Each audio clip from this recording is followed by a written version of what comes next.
Hier gibt es keine Sorgen, nur Freude, die durchbricht. Willkommen bei Ehrenlos, der König des Pop, das Gold. Wir feiern die ganze Nacht, bis der Morgen erwacht. Die Beats, sie treiben uns an, unsere Füße fliegen leicht. Wir vergessen Zeit und Raum, hier und jetzt sind wir frei. Wir fliegen durch die Sterne, die Welt gehört uns jetzt. Zusammen sind wir stärker in dieser magischen Nacht. Willkommen bei Ehrenlos, der König des Pop, das Gold. Wir feiern die ganze Nacht, bis der Morgen erwacht.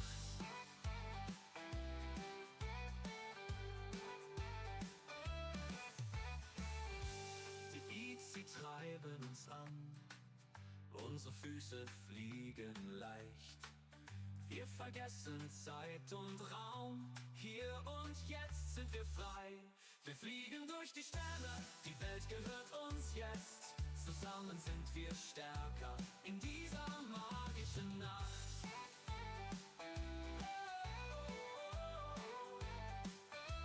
Willkommen bei Ehrenlos, der König des Pop, das Gold. Wir feiern die ganze Nacht, bis der Morgen erwacht.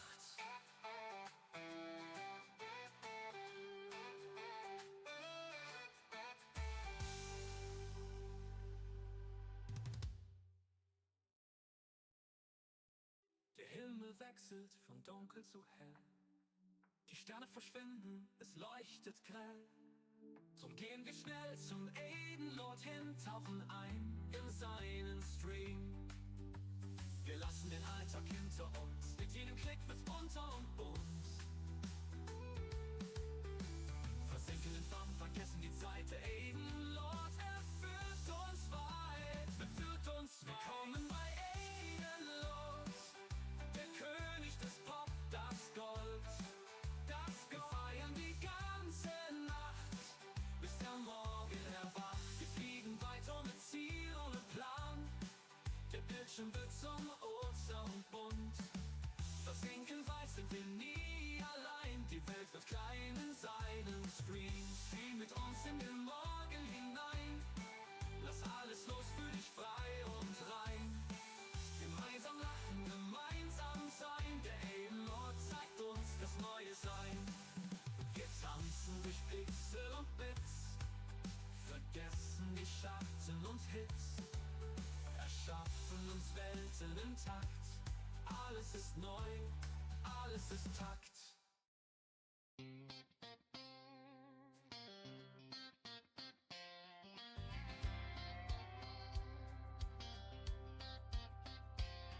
Hol den Würfel, hol den Blaster, setz dich an den Tabaktisch, während wieder einer im Bunter-Eve durch den Canyon zischt. Zeit für Abenteuer, Zeit für DnD.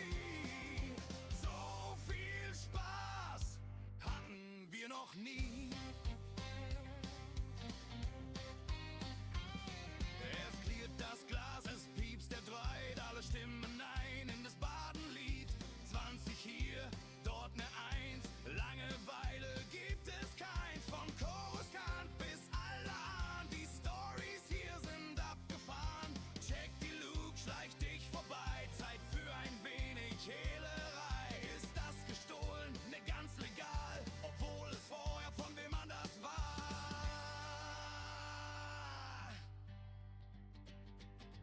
Hol den Würfel, hol den Blaster, setz dich an den Sabaktisch, während wieder einer im Bunter-Eve durch den Canyon zischt. Zeit für Abenteuer, Zeit für DnD. So viel Spaß hatten wir noch nie.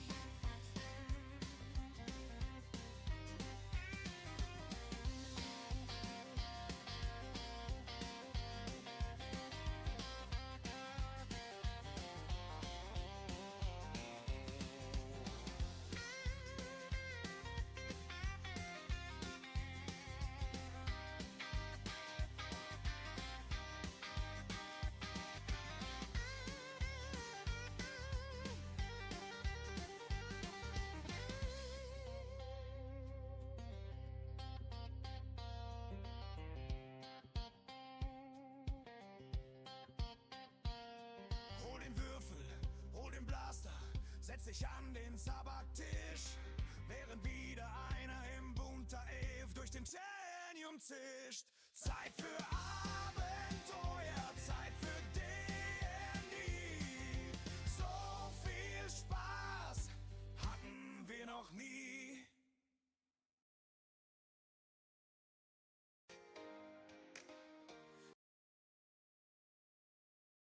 Ja, hallo und herzlich willkommen bei DnD. Das werden wir dann auch gleich in der Szene sehen. Herrn Jack Dragon und da ist, glaube ich, auch Corbin dann auch schon nur auf eine weitere Person. Wird dann sehr viel Englisch werden. Und häufiger dabei waren, die wissen, wie das abläuft. Ihr dürft gerne auf Deutsch weiterschreiben. Wird dann auch quasi per Chat antworten. Sonst Englisch stattfinden. Und ich hüpfe dann mal in den Channel rein.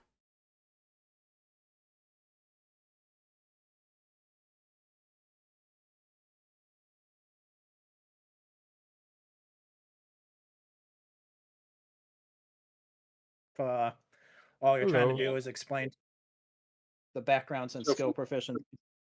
so you get that lore thing, okay, and that's different from lore master because your lore master will increase your intelligence score by 1 up until you get to 20. You also gain proficiency, another proficiency in the lore skill if you don't have it.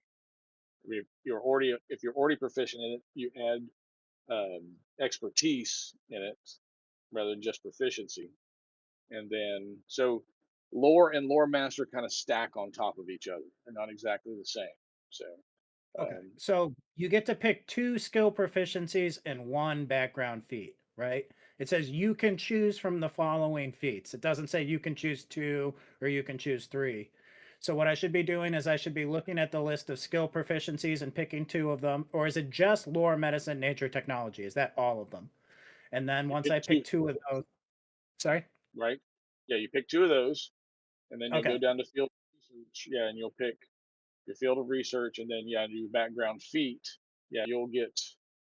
I think you just get one of the following, one of the background feats. So Okay.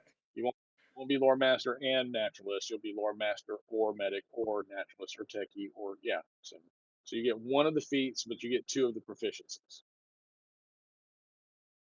Okay. I'm Except gonna try to look around for where the proficiency stat differences are, but if you know exactly off top of head where I can just automatically go to, because once I pick lore, medicine, nature, or technology, I still need to know how to change my character sheet as a result of that. Or is it just a role playing thing where you just say I am proficient in this and there's no actual sheet change, unlike the background feat part? no, because there is a benefit to having the proficiency. Let me find where it delineates that. Okay, so like it's just like being proficient with armor or a weapon or whatnot. So with it gets to this though, your proficiency in lore. But it really just wants to talk about weapons. Let's see here, lore.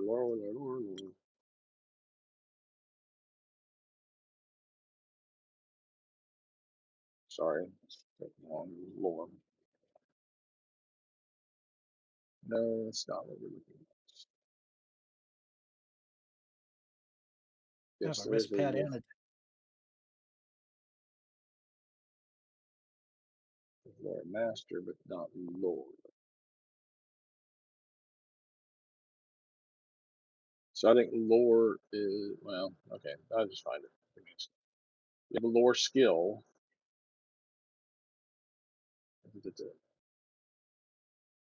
Oh, it's saying a proficiency bonus is +2, and that's hard added to the sheet. Right. Okay. Lore, your intelligence. Yeah, there it is. So basically, yeah, your intelligence checks measures check your intelligence or lore check measures your ability to recall information about the force, artifacts, histories, and religions. That's for under intelligence. So anyway, that's under investigation. That's a different thing. No, it's under intelligence checks. Okay, so that's all the proficiencies under intelligence. Yeah. So Okay, that and would then be medicine. that- directly to your roll, directly to your lore rolls, rolling dice, and then you would actually, since you get another +1 to your intelligence, and you get expertise on top of proficiency if you were a lore master. So uh, Okay. it'll be another plus to your rolls. Let's see what it's got expertise. I'm definitely picking technology. That one goes without question. Yeah. Probably medicine. I think medicine would be the other good one. I'll fix you dumb idiots up. At least someone who is a professional in this regard. Well, that's the thing though. If your true passion is for robotics, the robots and that kind of technology, then yeah, you could probably be some kind of tech, yeah, techie dude. Let's see, Tech expertise 208. tech dabbler. Yeah. Okay, so where is my pager thing? 208.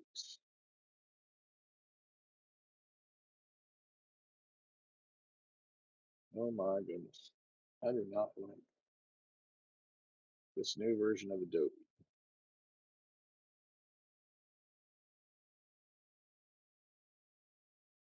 Advantages. Ability checks. Let's see. Expertise. Blah, blah, blah. Tech. You only gain expertise in a skill or tool once. Yep. Yeah. Saving throw. Yeah. Features back.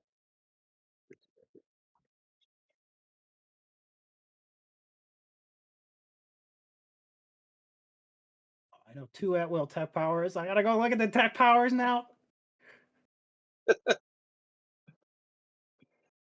Yeah. I know where to Yeah. find that I could do on my own. You don't have to walk me through that part. Cool. All right. So I was hoping Ram would be here. Y'all did get notices, right? I did. Yeah. Mm-hmm. From what I said down. Okay. I have to really work to catch him up. Okay. We will include him in being part of this. But all right. So you knew you had about, what did I say, 3 days before the slavers and um, your rescue platform, courtesy of the animid friends that you have, might arrive. So, because you knew the animals were coming within 3 days, and you knew there was speculation that uh, the slavers, who we'll just call them slavers, because that's basically what they're trying to do. Uh, I'm just looking at another update. Okay, no, nothing to do with what okay. Go back to shadows and stars. There. All right. So now it's, how do you plan to hide? How do you plan to make yourself invisible to the scanners that the slavers are likely to be using? But you do know that they got to scan a fairly good sized planet, and all you see around you is vegetation and water. So okay, lots of water. Use the predator logic and cover ourselves in mud. I just wanted to say that. There is that. Okay. So yeah, I mean, there's Well, 4 of you. that is okay for us, but the thing we do have is the fire, and the fire, I do not believe that we can take out the fire because we have to get a water filtration system. Yeah, you've been using like what, a type of distillation still to make sure you have clean water.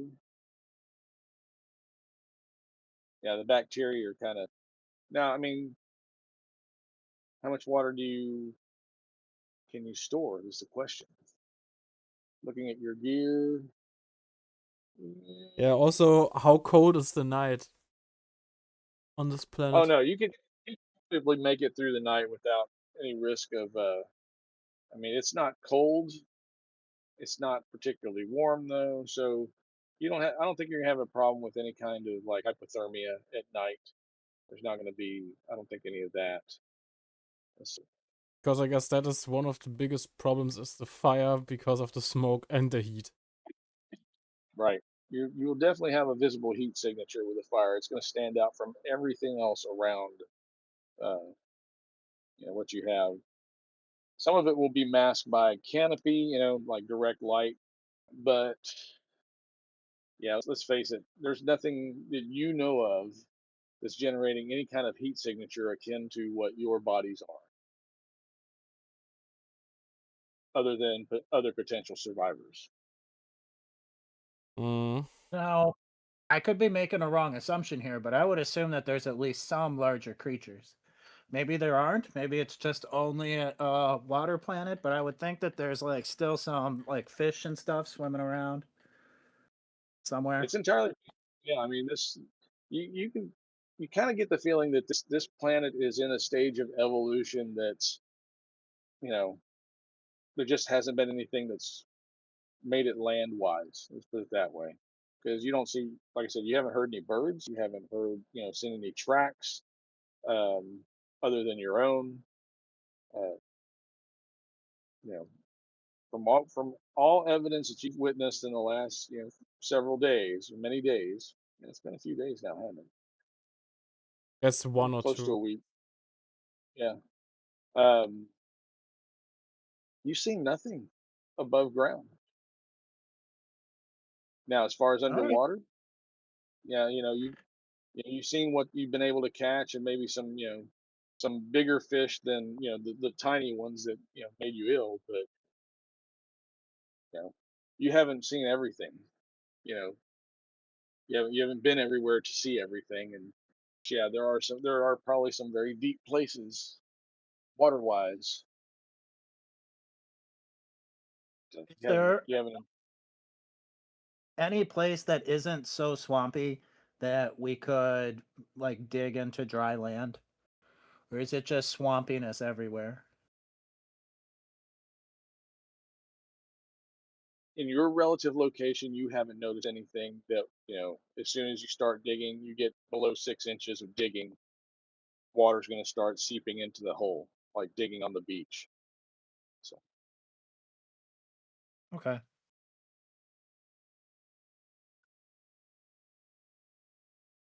fortunately, you haven't had any kind of tides to raise the water level around where you are either. So, you know, in that respect, you don't have a moon at night, but you don't have tides to deal with that, make you want to have to climb up in a tree to avoid getting soaked, super soaked at night, or having to tread water.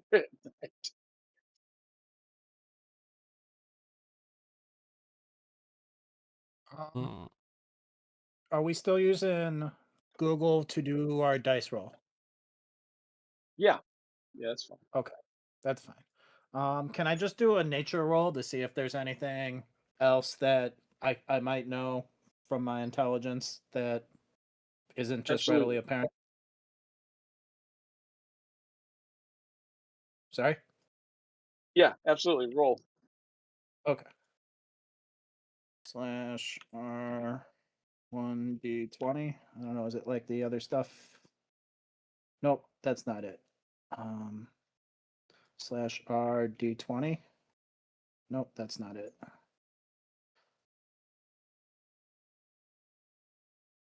Roll d20. There we go. 7. And then intelligence is +2, lore is okay, so it's natural. Well, okay, so my overall intelligence is +2, but then also that gives my lore a +2. So I think that Right? those don't add together, right? It's just +2 overall. Yeah, okay, that's right. So I think my total number is 9 for nature.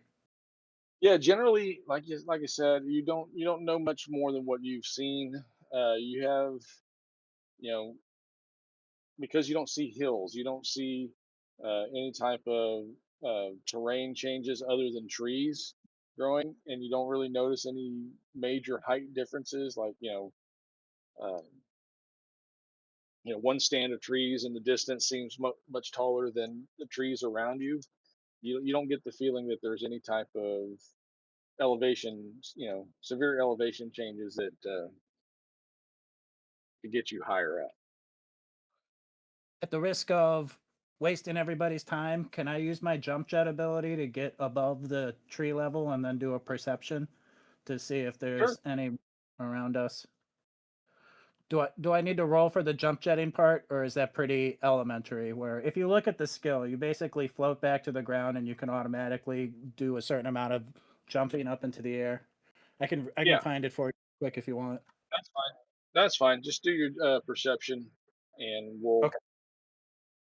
Because I mean, it's about being able to visualize and sense. So 17 plus.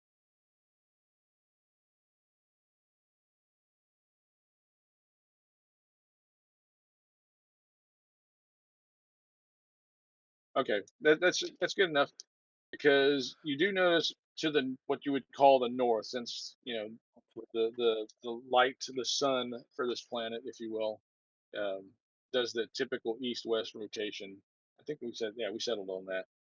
What you would consider north, there is there are some larger trees, but that's about all that you really notice as you jump and try and look around. There are some larger trees, but they don't necessarily seem taller. Um, but you do kind of notice a broader canopy among some of these trees that are to the north.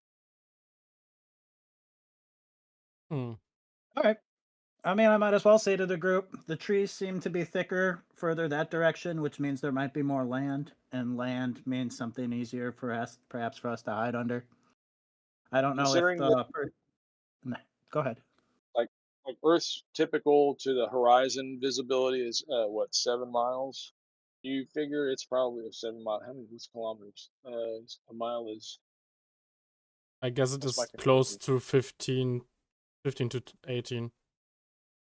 Okay, so you figure it's about 10 miles, or I'm sorry, 10 kilometers to the north that you notice um, that kind of difference in the tree line from where you are. So yeah, I asked the that, robot to ask our I can't remember their species name. I asked the robot to ask our new friends if they think that the person in the hammock can make that walk, can make that journey. 'cause, yeah, we said it would be well enough in that time frame. Sorry, I got stuff jotted on 3 or 4 different pieces of paper. Okay, yeah. So CK119 does respond. Yes, Master Jarek, who is injured, feels comfortable with moving, although he may slow you down. But the movement itself will not be problematic. All Okay. right. We'll bring the hammock with us, and we can always carry him in the hammock if we absolutely have to for short distances. But for now, hopefully, we can just go with him slowly. Do we have something to get the water into? Because that is one of the big concerns right now. I mean, basically, We you've boil. been using what, whole fragment or something, right? Plus, you got some water bags, I guess, water skins, if you will, kind of collapsible cubes. So yeah, you have the capacity to carry about 2 gallons per person. The animals actually really don't require as much water. They can drink the water straight from the ground. Hmm. They're not affected. You guys, a little more susceptible to I the always think of those bacteria. movies where they cut their sleeves off and tied both ends of the sleeves and turned their sleeves into water bags. It doesn't, yeah. It's not entirely waterproof, but yeah, For some it will. reason, It in the will. movies, it always is, though. It depends on, it always depends on what the fabric is, right? Because if you're talking more of a space sci-fi type, those things should be more waterproof. So making a water sleeve, if you will, is entirely feasible. Now, go back to gladiator days, and no, you got to have some kind of wine skin or water skin because they just didn't have very many Mm. waterproof fabric. So okay. So we're gonna move to the north. Let me roll a couple of things. Romans didn't have moisture wicking technology. Ooh, nat 20. Okay. So on this one, that means. Oh, I wasn't supposed to say that out loud. It's okay. If Let's anybody has see. better ideas, feel free to speak up. If you're like, no, going to the trees is dumb, I know what we should do. Feel free to. Right now, it Let sounds like me a know. good idea. Okay. Cool.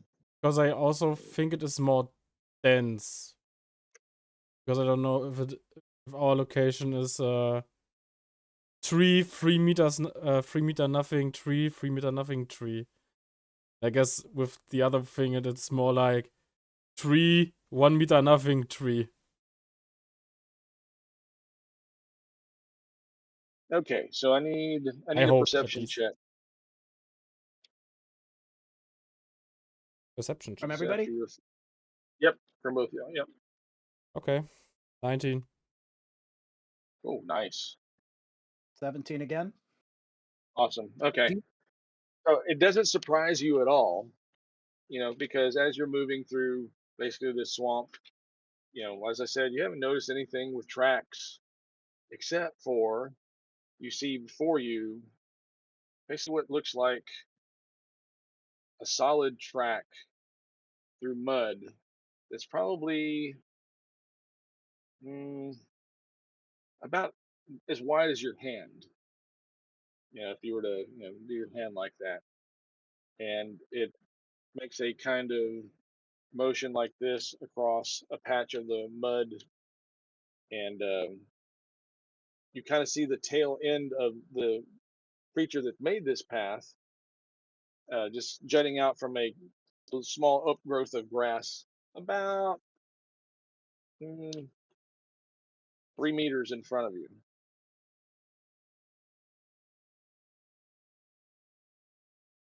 So you see the tail of what's making this path that's about a hand width wide, slithering into the tall grass in front of you, about 3 meters away.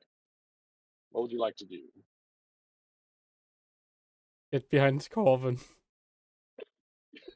I put my hand out and say, crikey, oh, she's a beaut.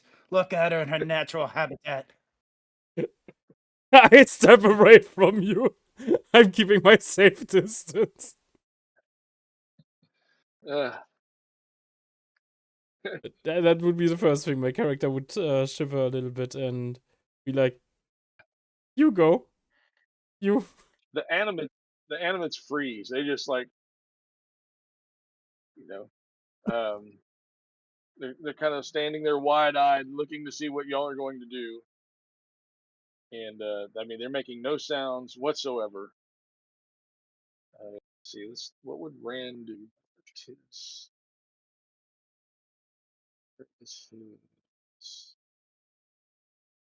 Rand, because Rand's a warrior type, right? If only I had a regulation form for this thing. It's a scout, so he would have noticed this thing right away too. All right. Yeah, Rand pulls out his blaster.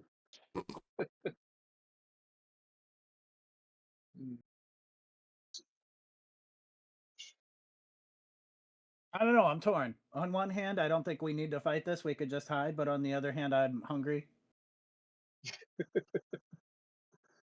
The thing is, Well, it was hand wide, not hand long, right? Question is, how long is it? And I guess the mouth is not big enough to eat one of us, with only being hand you see the wide. tail. tail, and it's about like I said, it comes to a point, but it's a sizable tail, and you know, I try to ob- think of something that is this big and tries to eat me. it leaves a trail that big anyway. Yeah. So, So that is the question: how big is the head of the thing? Rand, How big is the body and how big is everything else? So that is one of the things I'm curious about, but also like, get the fuck out of there. but it's on the path between you and where you want to go. So Mm.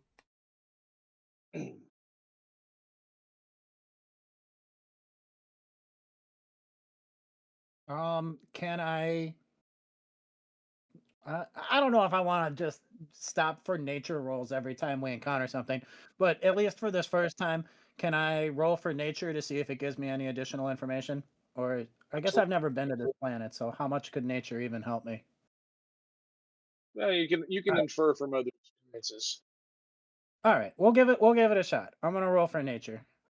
Or Right? is that what I would roll to understand an animal to like try to see if I know That anything would be about it? Okay, rolling for nature. 2. So 4 total. this thing's big. I try to roll for uh nature also. Okay. Might as well. 17. I don't know if I have any bonus. Because it You was won't need it. intelligence, but yeah. Yeah, You it's can under guess intelligence. this would be the equivalent of about a 15-foot anaconda python type snake on another planet. So yeah. So Okay. there'd be plenty of meat, but there'd be plenty of head likely too. You don't know what the head is like. And of course, like I said, this is the first creature you've seen of this size above ground since you've been here on the planet. So this and it's starting it's moving. I mean, it's not going to sit still and wait for you. So the tail now has kind of disappeared into the grass in front of you. But you can still see movement in the grass as it continues on its way. And there were no other footprints, right? No footprints. It's just this slithering track Hmm. about handspan wide. So no wolf, cat, stuffy thing like that. Okay. Hmm.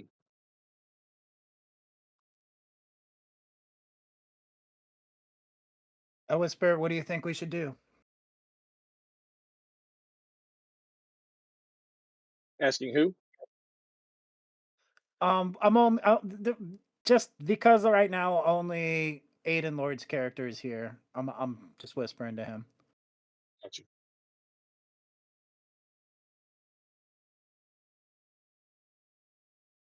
Oh, he might not be here right this second.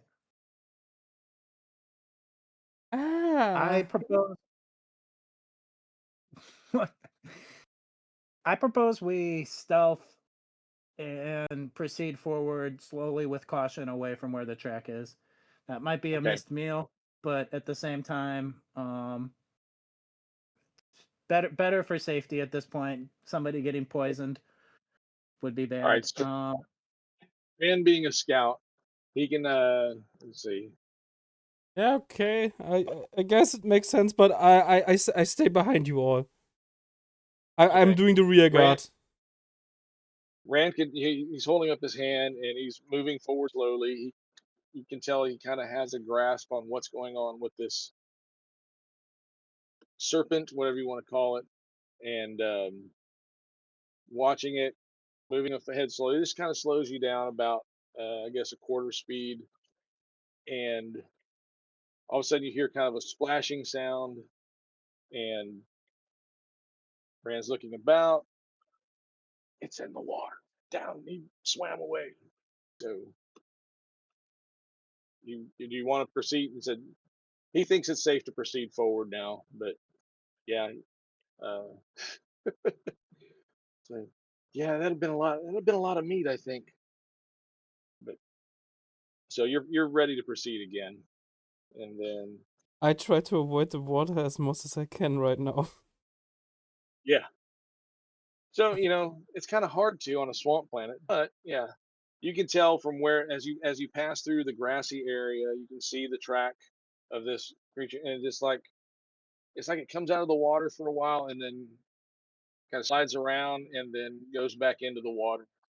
Uh, since you Does didn't it see the head, you don't really know if it's an air breather, if it's a water breather, but uh, when it yeah, comes out of the big. water, does it seem like it's always going to a particular place? Oh, you can't tell that. No, it seems pretty random. This encounter. Um, it's just you don't know if it's out there just getting its belly tickled by tall grass or if there's something that it is trying to find out of the water. But it's there and it's big now. That something much bigger than the tiny fish exists uh, on this world. But again, you don't know if it's amphibious or purely aquarian. If this starts being a waste of time, I'll stop doing it. But can I roll for perception to see if there's any sign of a nest around wherever the Okay. slithering has been? If there's some tall grass or any indication that maybe there would Mm. be a spot that is been actively traveled to by the snake type scenario, or where there's anything that would give me an indication, maybe like a bigger tree, something that I could go over and look and see if maybe there's because I would think the snake would mostly come to the surface when it wants to lay eggs. Those would be tasty. Yeah, Yeah. I would have that done the same normally, but not with my character. Character is too scared. Sorry, but Rand rolls a 2 on his search, and your perception, yeah, there's really nothing there. Um, Okay, no you worries. kind of get the feeling this thing lives below the water and just kind of is making these little short sojourns, outings into the dry land for whatever reason. Like I said, either to feel sun, feel something different. Who knows? Maybe it was trying to escape something bigger than it, and you know the good thing that is the bigger than it thing didn't come out of the water. So um, that would have been awkward. You'd be looking at this thing, and the thing behind you is, yeah. I apologize. This is a bit of a recap, but are we actively hiding right now from the slavers? Or do we just know that they're out there somewhere and they may or may not be looking for us? And for all we know, they've already moved on. You've got a feeling because of what CK119 says that yeah, they're probably going to come looking for the remnants of their ship and any survivors because that's what they do. They're adamant on trying to collect a number of species for their its project. Uh, and y'all were unlucky enough to be caught in their net. They're doing this in a very stealthy kind of um, manner. So you don't know if they're affiliated with some larger group, but for some reason they're trying to collect a great many different species to bring somewhere in this really off the beaten track quadrant. And then for some reason something went haywire with an engine and series of explosions caused that ship to plummet towards this planet. So there is an active, according to CK119, there will be an active search and recovery effort by the slavers. Hmm. And just And also to you're recap, we're waiting for the allies of the two people we're with to show up and pick us up before we get caught. Yep. We were Whoever all. able to get a signal out, if I can remember correctly, with CK119. But it was an open communication thing, I guess. right. Yeah, it was just the It's two at, people. right, and your rescuers are coming from Coruscant, so it's a bit of a distance, but they are en route. All right, this sort of goes without saying, but as a tech person, I check CK119 for any tracking devices, just to make sure we're Okay. not stupidly dragging around something that makes it really easy for us to be found. Okay. You don't see any trackers, aka the plug on type. No because he's actually been an active participant, an employee, if you will, of the slavers as a tech repair robot, um, maintaining systems and such. But he feels no affiliation to defend them or continue serving them, considering that he feels just like chattel, like a possession rather than any kind of what would you call it? Camaraderie. Yeah, he's not part of the family so much as he is, just on the roster. Hmm. All right, CK, we're gonna trust you. And you've done very well to repair him and make him feel far more desired than he ever really did with the slavers. So he's okay with helping you rather than them. And he assures you, I have no sensible tracking methods that the slavers could attach to. Do you have any advice for how to avoid their scanners on the surface of the planet? It would take a great amount of the mud from here to shield from. And one of the things I just noticed in scanning this mud, it has an elevated iron and silver content, which would be very beneficial for shielding from scanning rays. Any type of electromagnetic scanning rays would bounce off of a 4 to 6 inch layer of this mud very easily. You All asked. right. Yeah, very interesting. Good to know. It was the Predator after all.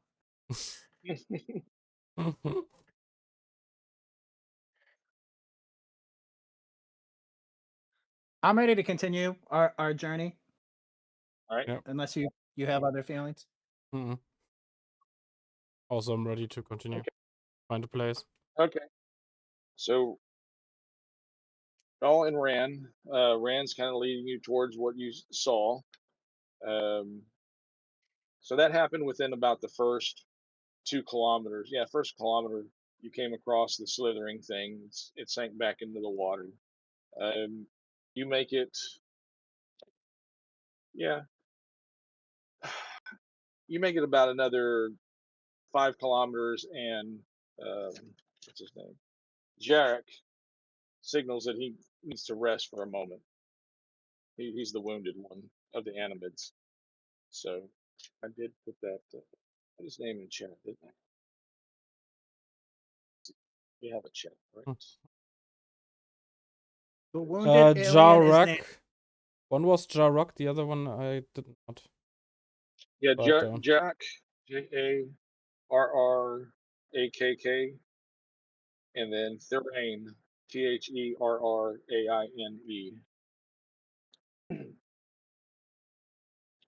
They are both of the House of Narok, Narroc.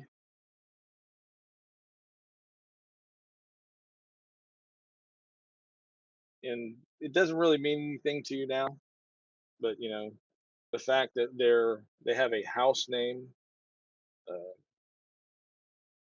kind of speaks to, and they're actually able to command a rescue ship to come get them, you know, uh, from the former capital city. Uh,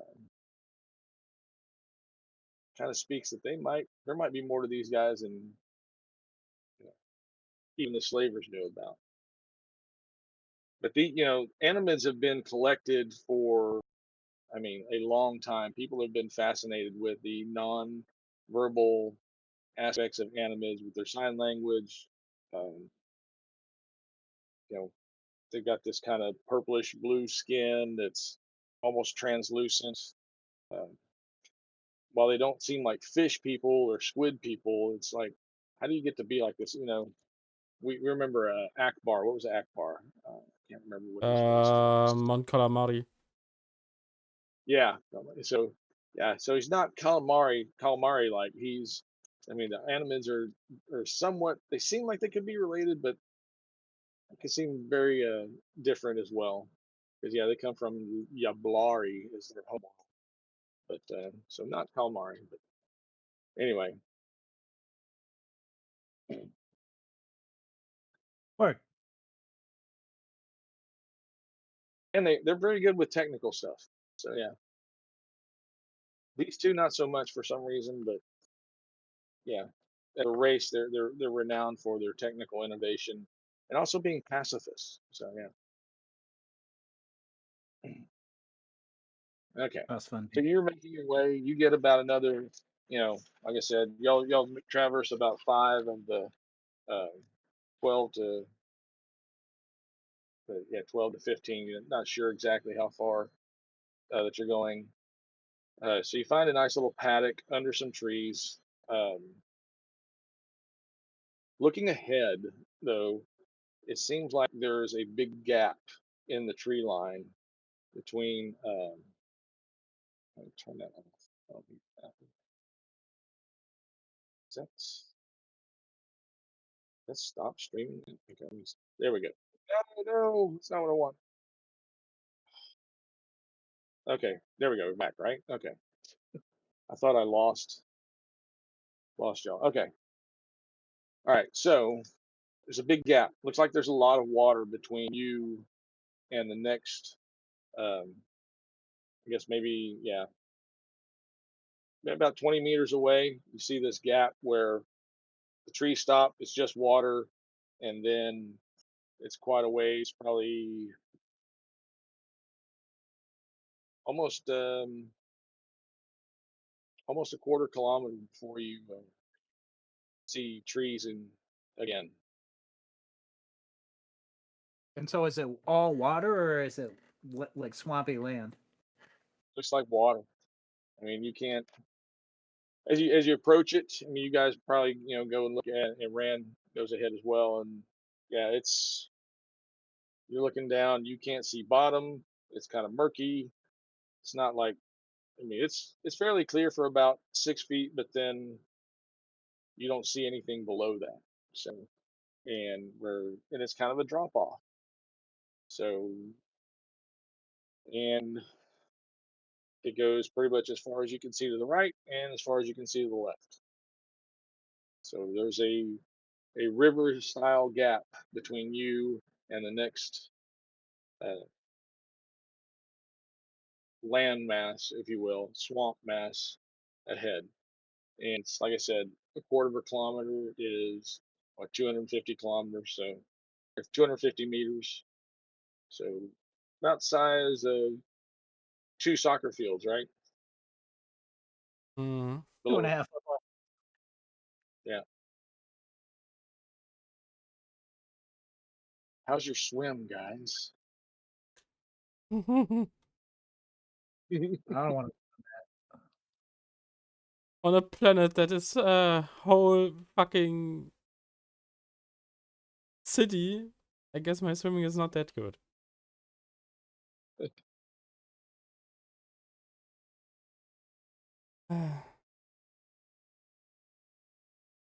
Are we assuming that the signal CK-119 sent is just going to let the ship know to land on wherever we are?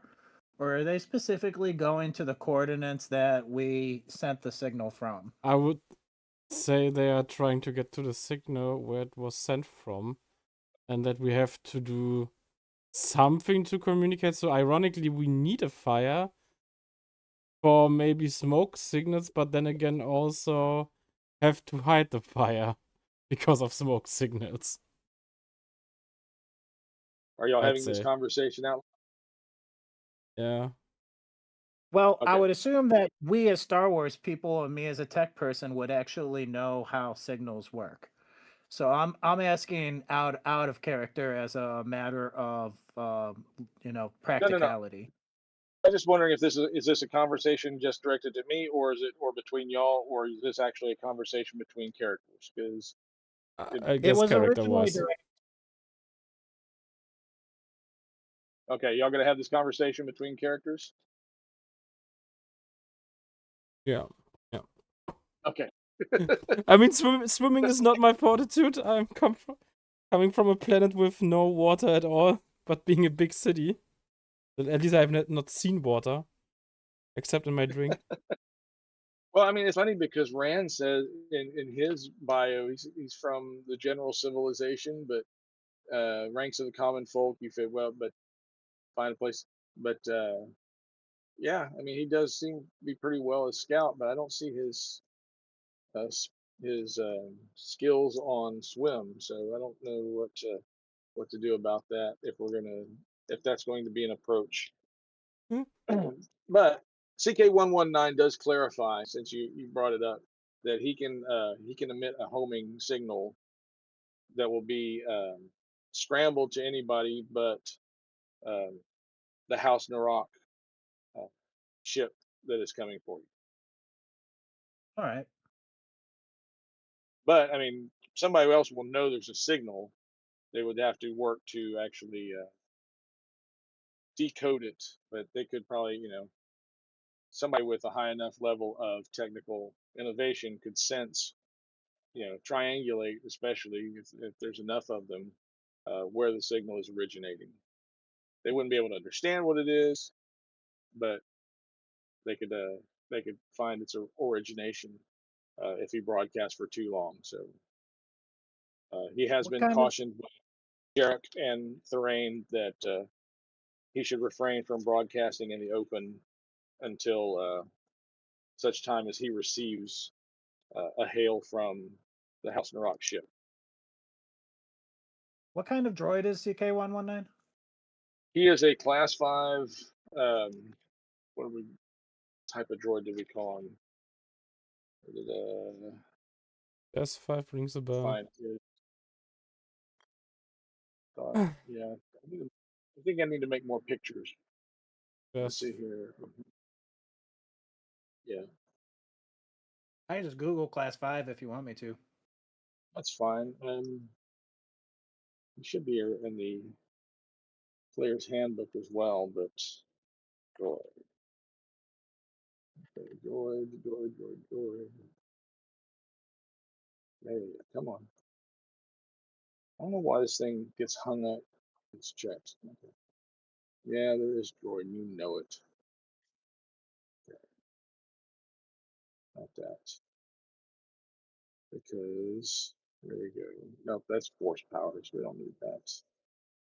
We like that, but no. Let me pull up this other one. Here we go. Species droid.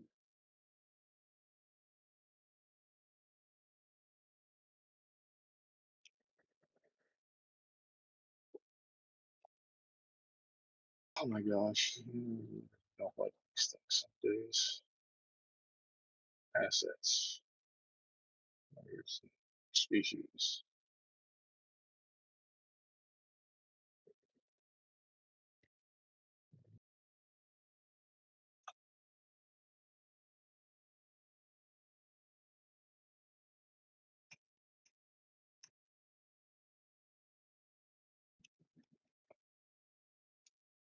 Why? There is to a droid.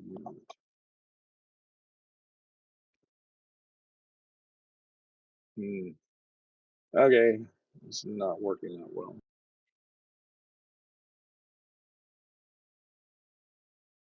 Did I get a picture of him? There's only like 4 droids in all of Star Wars. There's the C3PO humanoid looking type. There's the R2D2 type. There's the floaty boy like in the Hoth probe type. There's the This, little car dudes that go cruising around the Death Star and squeak at everybody. Ah, the mouse this bots. would be our droid, yeah. This would be this would be like a miniature version of your medical droid. Was it Queso or what was it in in Rogue One. Yeah, queso. Queso. It would be a short version of that. Uh, Almost maybe 1/3, because he's not more than a meter. Um, Definitely not more than a meter in length. And I swear I had a picture of him. What did I do with it? And he is white in color. I mean, because his function has been uh, technical.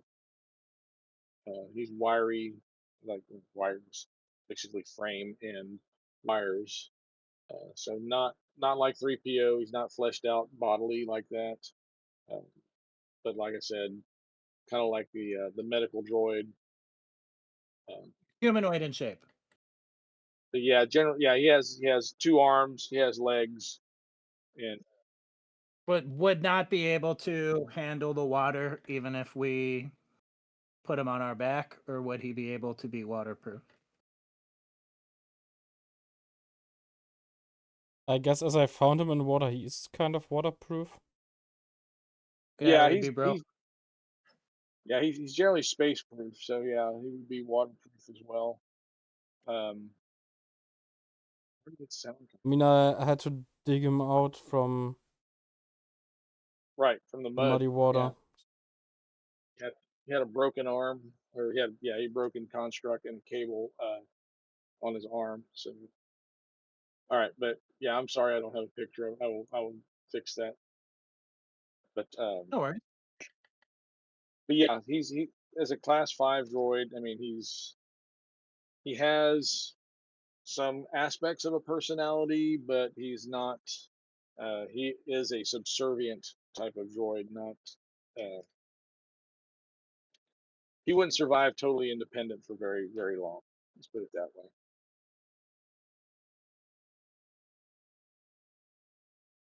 Yep, yep. It's And got the 3PO. his, most of his life has been inside. So yeah, working inside of ships. So So I need to keep Rand alive because otherwise I'm dealing with 4 cowards here.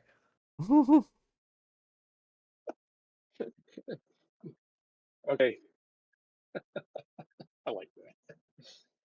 Okay, Aiden's not a coward. He's just, you know, he's not a country boy. Well, Yeah. my character is kind of a coward. Got room for growth. He tries to be brave, but oftentimes his old habits get over him. So As long as he keeps his comic dry, it'll be fine. Yeah, that's what we'll do. yeah, the comic is important to try to become more brave. There you go. So we're at the river. Yeah. What are your thoughts?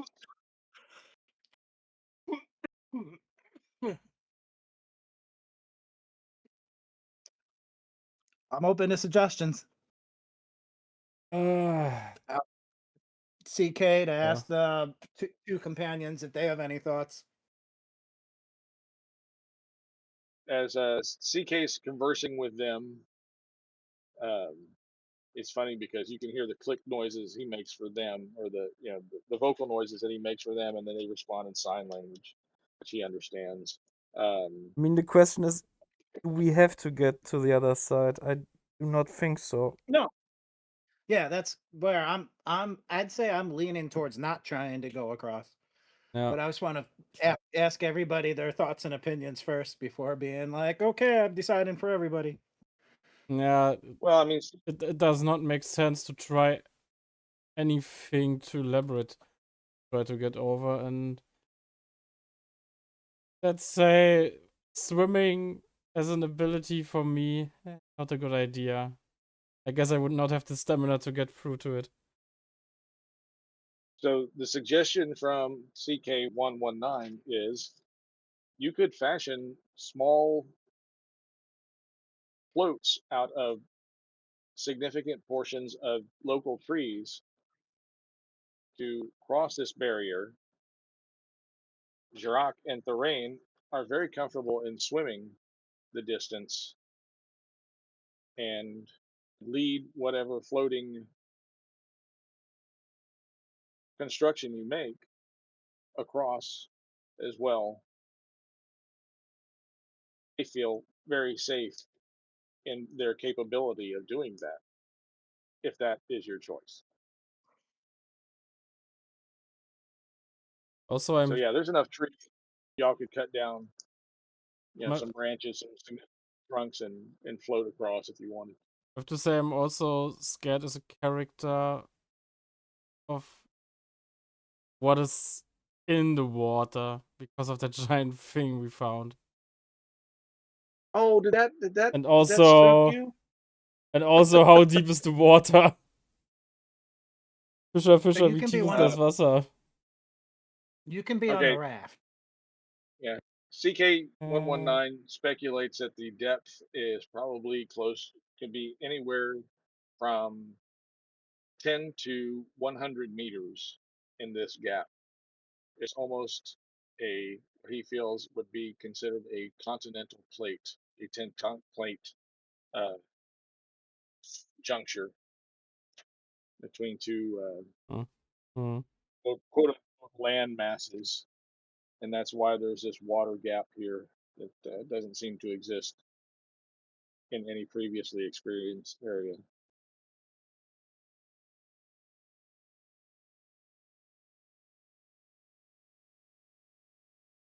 Mm. I'll leave it up to you, buddy. I'm fine with building a raft, and you can stay on top of it, and CK can stay on top of it. And I need to go back and look at exactly how jump jets work. I don't know how much that'll let me stay floating above the water or not. Um, and if they're comfortable in the water, it'd be pretty easy for us to make the swim with some of us above, some of us below. So, okay, the jump jet thing. Let's look at that. The thing is, you also had up some of your fuel. I think it's just an ability. I don't think it's technically that I have jump jets. Right. Because this is from, is this like a first level technician thing? Yeah, yeah. Where are the powers? It's not a tech power. Maybe maneuver? No. Classes, engineer. So I guess we are level 2 right now, so that's also a thing. Yeah. I don't know. I'm just going back to the character creator, I guess. It's Mm. in there somewhere. Okay.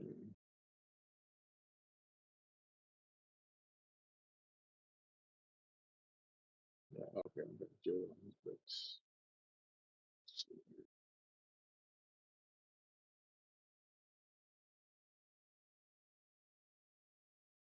Hmm, missing. Okay. Let's see here. Jump. You boost yourself, so it's casting time is one bonus action. Range is Yeah. on self, duration instantaneous. You boost yourself through the air with a brief surge of repulsor energy. You can rise a number of feet equal to 20x your tech casting ability modifier, and you can move a number of feet horizontally during any part of the movement equal to 5x your tech casting ability modifier. At the end of the turn on which you cast this power, you float gently to the ground if you are still aloft. And so that part's kind of interesting too, that it saves you from falling to your death if you can Yeah. use this ability. So basically, it's a modified Iron Man kind of thing because you're using repulsor technology. Okay. All right. When you cast it That's using a second modifier, it gets more powerful. Yeah. Okay.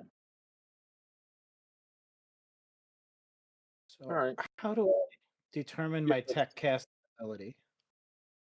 Yeah. So it'd be your level basically, right? Um, my character level? I thought that's what that would be.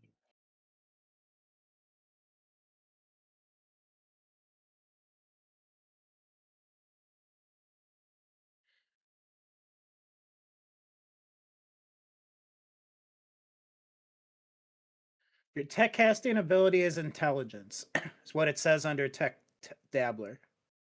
Oh, okay. That tech dabbler, I don't know what it would have otherwise been, but it changes it to my tech casting ability is intelligence. And then the skill proficiency technology, does that also increase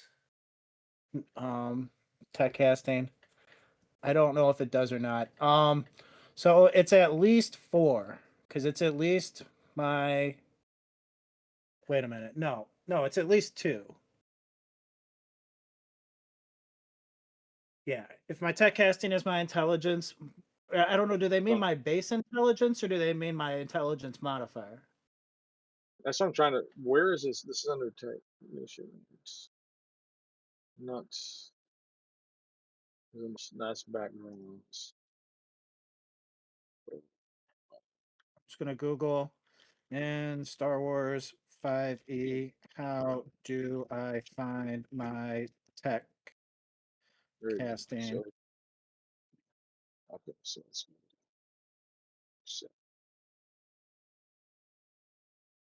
okay. Okay, you use tech focus like a wrist pad and Yep. manage tech points, but we're not going to need to do that for this. This is just using it as a basis. So yeah, okay. Your tech casting ability is usually your intelligence. Yeah, your intelligence. Yeah. Okay. And yours is what? Well, I mean, this is going to be ridiculous then because my base intelligence right now is 15. That's fine. So that Yeah. would be for a jump jet. That means that I can jump horizontally 5 times 15. So I can horizontally jump 75 feet. I can just leap 75 feet forward as an action. That seems hilarious. And That's even I pretty can go good. even higher in the air. Yeah. That's fine. Bet. I'm trying to find where it is. Yeah.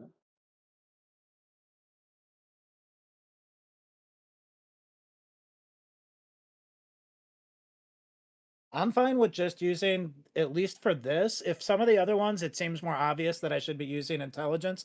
But for this, I'm just fine with using my intelligence modifier. Instead of it being 15 times 5, we can just do 2 times 5, where I can jump 40 feet in the air and 10 feet horizontally. No, I If mean that's what using you're. your no. I don't have any objection to that at all. That's fine because that's what this does. I'm trying to figure out. Um, this is this is something you build into your suit, right? Okay. Well, Repulsor. because it's an ability, it's just sort of built into me as a person. Okay. Even Yeah, I if mean I your had no aug. clothes, you can still use your abilities even if you have no clothes on, right? So you're The saying tech you could. power. Yeah. Okay. Okay. Weird. All right. I have No, that's fine. 6 tech powers. It's not going to get you across this river, we'll put it that way. But yeah, you can get up and see quite a bit. Yeah. So it makes sense that you would have been able to see a differentiated canopy of trees ahead, but because you would have been able to jump above the low lying, because those are only about 30 to 35 feet. So you would have got a really good eyeful um, by being able to jump that high. So that's fine. I'm good with that. Am I able to make it even more cheesy where I do that jump, I land in the water, catch my breath, and as soon as my next action occurs, I do another jump where That's I what I'm can trying to just leapfrog is this instead because that then at least those predators in the water would have only one turn to snatch me up. They'd have to be like waiting to this and I mean to be fair, lots of stuff in the water will do exactly that. I've dropped a lure in the water before with no bait on it, watch 6 fish race right at it and snatch it in like the first 2 seconds, end up catching a fish without ever even having fished just by dropping something shiny in the water. So just I'm not saying it's totally safe just leapfrogging across, but it would definitely make scouting the other side a little easier for us If I could just dook dook dook and get over there in like 3 or 4 of these. That's the entire basis of fly fishing. So yeah. So yeah. You catch some good sized pike, on the fly day, yeah. Fishing up north in the And well river conversely, run. if I jump into the water and immediately get snatched by something, you'll know not to go across the water.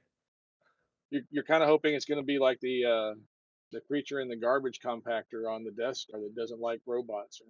Look, he doesn't like droids. No, I wasn't. Where was that? He didn't like droids. Was it the Sar? No, was it Sarlacc? No.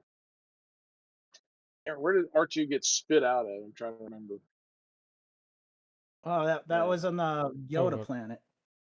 oh, that's right. Yeah, it was in Dagobah. That's right.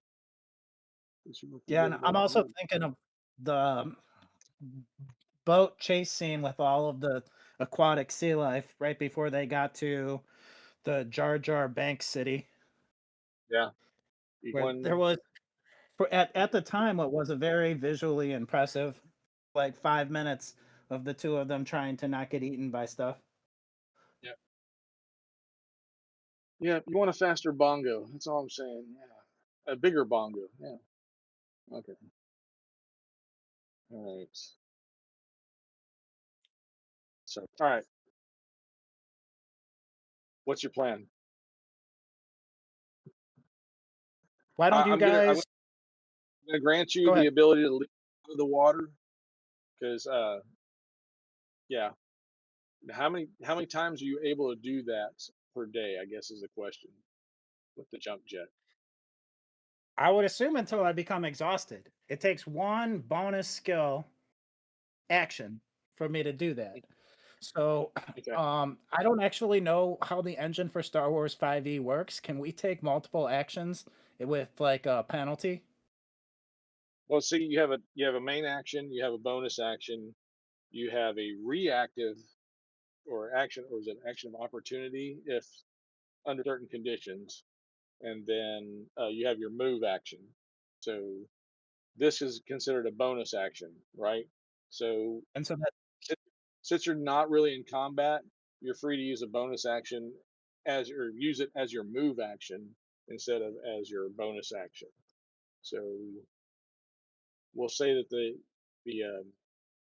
leap from the water would be your bonus action. So you're really never in the water enough to be attacked. What are the odds of that? I mean, yeah, no, I can I don't think roll. that's. If I hit a 1, then you could be like, well, we're gonna see what happens. No, I think you're fine. Now we said it's about 250 meters. You can go, what do we say, 75 feet? So 75 feet is loosely 15 meters. You're gonna have to do this, what, almost 20 times. So here's what you got to do. I need you to uh, roll your Constitution. Da, da, da. So let's say 3, 5. You need to make 4 Constitution rolls to make it safely across without becoming fatigued. Say 3 Constitution rolls. I'm 4. gonna grab. Oh, did you say 4? Mhm. All right. Because yeah, you're gonna have to make almost 20 jumps in this fashion to get all the way across to where it's not this river width. So you do risk as you hit the water, you do risk becoming fatigued after about 5 of these jumps and needing a break. So you would be in the water, and then you have to roll your swim. Um,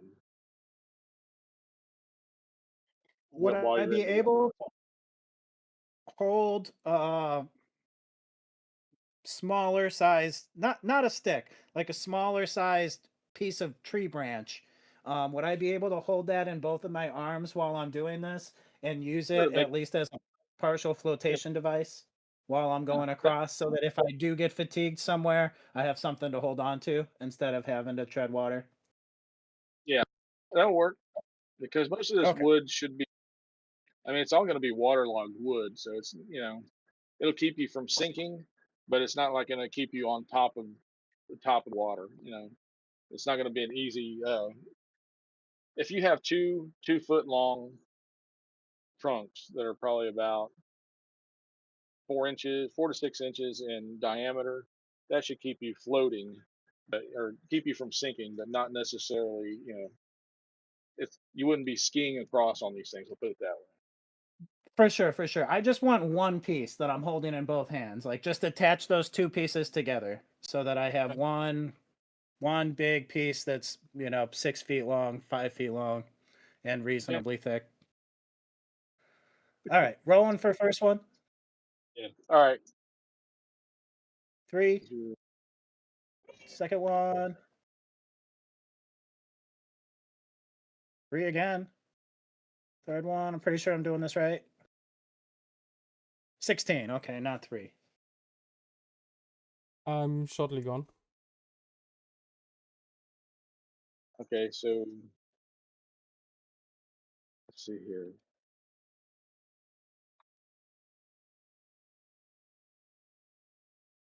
16. Did I lose y'all? No, you're still there. And I wanted to make sure I mentioned to everybody else to start working on the raft while I go across and scout. But I Okay, think I that's think I mentioned. yeah, because they So figure they're going to for 'cause I can't presume that Rand is a swimmer at this point. So between Rand and Jaylen, uh, yeah, I'm gonna have to. They're gonna want some kind of raft. yep. I don't want to get back over there and have all 5 of them or 4 of them be like, "Hey, we were just sitting here waiting for you to get back. We were And watching." yeah, CK119 doesn't float either. That's a problem for him. So he's gonna have to be on attached to some kind of wood that floats. Okay. He is totally dead weight in the water. I figured Rand would be a swimmer, but if he's not, no big deal. I We'll don't still have me and the 2 in the water. That should be good. I don't have anything that points to that. So 'cause I don't have his skill stuff. I'm gonna do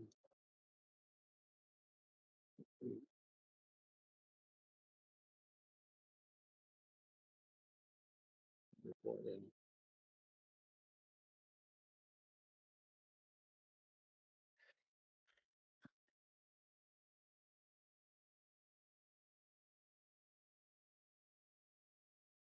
Being Okay. just an ability, I don't think the lore matters, but for me, since I want to come from a family of people who augment themselves with droid pieces, I can kind of explain with lore the reason that I can do all of this weird ass jumping around is because I got stuff built into me that can Okay. do it. Did you roll 3, a 16, and what was your fourth roll? It was 2 3s and a 16. Okay, I need one more roll because it was 4 rolls. Oh, sorry. No worries. I don't know why. You even told me it was 4, and for some reason my brain was like, "No, no, it's still 3." 14 for the fourth one. I want a discount. Okay. So this, I'm trying to remember, is you have to roll under for success, if I remember right. Yeah. Okay. Um, the 16 is above your constitution by, I'm looking at the wrong sheet. Da-da-da. So the constitution, oh no, that's the wrong character too. Okay, here we go. Forward. All right. So yeah, everything but the 16 is fine. I have a Um, +4 row for my constitution. I've got a yeah, +2 to my +4 saving. I didn't include that in this, and I'm just telling you the number I rolled. I didn't add the sheet yeah. stuff. This is not a saving throw so much as it's an ability check for fatigue. Okay. So Well, that's um, weird then, because if you need to roll under and my constitution gives me a +2, does that mean that me having a higher stat in constitution makes me less likely to succeed at something that I need to roll under? no. That's actually because you've got a 20. You got a D20. You actually want to roll under because under is the bigger portion of the die. percentage, right? So at 14, you are, was that 70%? Um, yeah, you have 70% chance of success. If you roll over that, then yeah, you're in the 30% chance where something is amiss. So Okay. okay, so you all right. So you feel a little tired after that third one, the third jump. So you're going to be in the water for a little bit, and Okay. not even a full turn. But I need you to roll now your athletics, which is your strength. That's going to be that's your uh, swim check. Even though let's just say you kind of land and you're tired. So just roll a strength check real quick. So you 13. have to But then, so what should I do for my modifier then? My modifier for strength is +1. So should it by there you go. 13? Should I just telling you 14? No, because you're of this one, your modifier is going to be your athletics, which gives you a +1, which is the same as your strength. So you're good. You're good. Okay, because you just had to make you need to make 12, but since you have the +1 to athletics, you had to make at least you had to make 13, which is what you rolled, right? Well, 14 if I add my +1 to athletics from No, having you don't want +1. to. Yeah, but you're good. You're good. Okay. So you managed to hang on to the log, even though you're a little fatigued. You don't slip, and you actually make that fourth jump. Fine. Okay. Cool. Good. Good. Good. So that's how we're testing all this stuff because, yeah, one tests you for fatigue, the other one is your recovery from the fatigue, and then your ability to continue on. So because you got to I manage your fatigue, you have to hang on to that log to keep from slipping off of it. So otherwise, you have to do a swim check. So that's what I'm kind of doing. That's how I'm doing. Hmm. I have only done tabletop with a system called The Future Belongs to Us, which is Oh yeah. a much different than the base. So for a lot of this, I'm like, do I add these two together, or do I just take one of them, or when do I, where? So that's a Yeah. lot of this is just this system I've straight up never used before. So there's going to be some really dumb questions where No, I'm no. like, can I use As my long as proficiency bonus on animal handling or something? You'd be like, why would you even think that?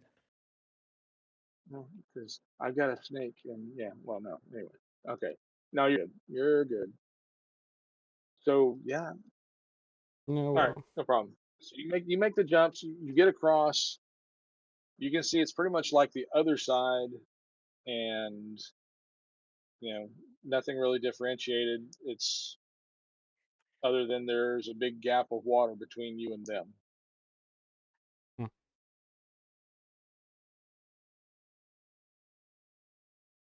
Do you want to Okay. explore any far away from the river, or you want to wait for them? Is the question. Usual perception roll. Okay. Unless Eh, you're saying don't even bother with all that, I just told you there's nothing here. If that's the case, we can save ourselves time. But otherwise, I want a perception roll. okay. Yeah. You don't sense anything really different, um, other than like I said, they seem like very they seem like different tectonic plates. The grass you see here is actually quite a bit greener than what you saw on the other side, which is more like straw. So that's about the only real difference that immediately comes to. Does the ground seem more dense, or does it still just seem like swampland that is going to fill with water? Still very squishy swampland. Still just flat as the eye can see. Well, yeah, you got the same kind of little groves of trees, and yeah, there's um, you'd have to go farther into it because trees do obscure your path as All you right, want to yeah. head toward the Usual river. stuff. Jump jet straight up above the tree line. Do perception. Okay, See if I can see any higher terrain, because I assume higher terrain will be easier to build a safe encampment around. yeah, you guys go Yoda up. hut, What's that? like I said, Yoda hut style. Like he lived on that swamp ass planet, but he still found a spot to build his little ass hut. Oh yeah, he probably dug some rocks out of the water to make his cave. You know what I mean? That's true. But He could just like force himself force move a bunch of rocks around, make himself an island. so yeah, Mm. you gotta wonder where did he get all the rocks that he made Luke lift. If not from hey, you come over here, you come over here. We're gonna train the young one. So anyway, it's very similar. You notice you're much closer to the copse of trees that have the different canopy or differentiated canopy from the rest of the trees. But yeah, you still got probably a good 8 kilometers to go. So Is there that right? was Yeah. About no, I'm sorry, about 5 or 6 kilometers to go. 5 or 6 kilometers in. You're saying that there's a distant spot where the canopy goes higher. It's not really. It is a little bit higher, but you just notice it's a different type of leaf structure that makes it look different from the other trees Mm. around it. All right. Well, that's better than nothing. So I'm gonna do what I just did and jump my stupid butt back across the water. Report All right, back. I need 4 Constitution rolls. All right, bring in my trusty log with me. Okay.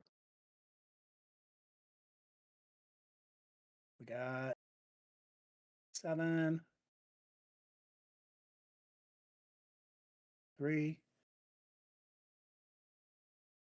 4, 12. All right. You make it easily this time. Not even giving close. You seem to have been getting better at this jump jet kind of thing. So all right. I'm getting better at rolling dice. So yeah, in the time you've been gone, they're probably about you got enough raft for one person um, to sit on. It's almost it's definitely better than Titanic. Although there was room for two on the door. This one you still only really have room for one on the door. But so if you want to keep adding to it, it'll cost you another probably another half hour or so to get enough branches. But that would get two people on the raft. The animid can hold the raft, and uh, so could what's his name? Oh, CK119 could attach himself to the raft and provide some propulsion. Actually, he kind of figured out that he could spin his feet to make a little bit of propulsion for the raft. Good job, CK. I- Like where your head's at. So All right. I propose we spend just a little bit more time. We want this thing to be able to Yeah, float real nice. okay, I also think so. Yeah. And I just want to report back to you guys that it looks pretty much just as flat and wet across there, which isn't super promising. But I can see that there's yet another terrain change short distance ahead. And so I propose we just keep going because the further we get away from the ship that they might be able to come back and find, I think the better chance we'll have of them not. We just want to increase the search radius as much as we can. We can't get rid of the ship, but we can Mm. distance ourselves from it. So I propose we keep going. Yep. Sounds right. okay. So yeah, after about another hour or so, you add enough logs to this thing that, like I said, it floats fairly easily. Two of you can sit on it, lie on it, whatever you want. The animids will like hang on the sides. You notice that Jirac, the wounded one, um, fairly good spirits now. Really, almost seems like he's enjoying being in the water. And you don't understand that at all, but anyway, I'm thinking to uh, myself, that's how you get an infection. maybe but That's for my him, yeah, species. One of yeah, those it's your funny species. snails. Those things that, yeah, those things that can crawl inside of you that would, not be much of an issue for them. Anyway, okay, let's see here. Oh, that's not what I was looking at.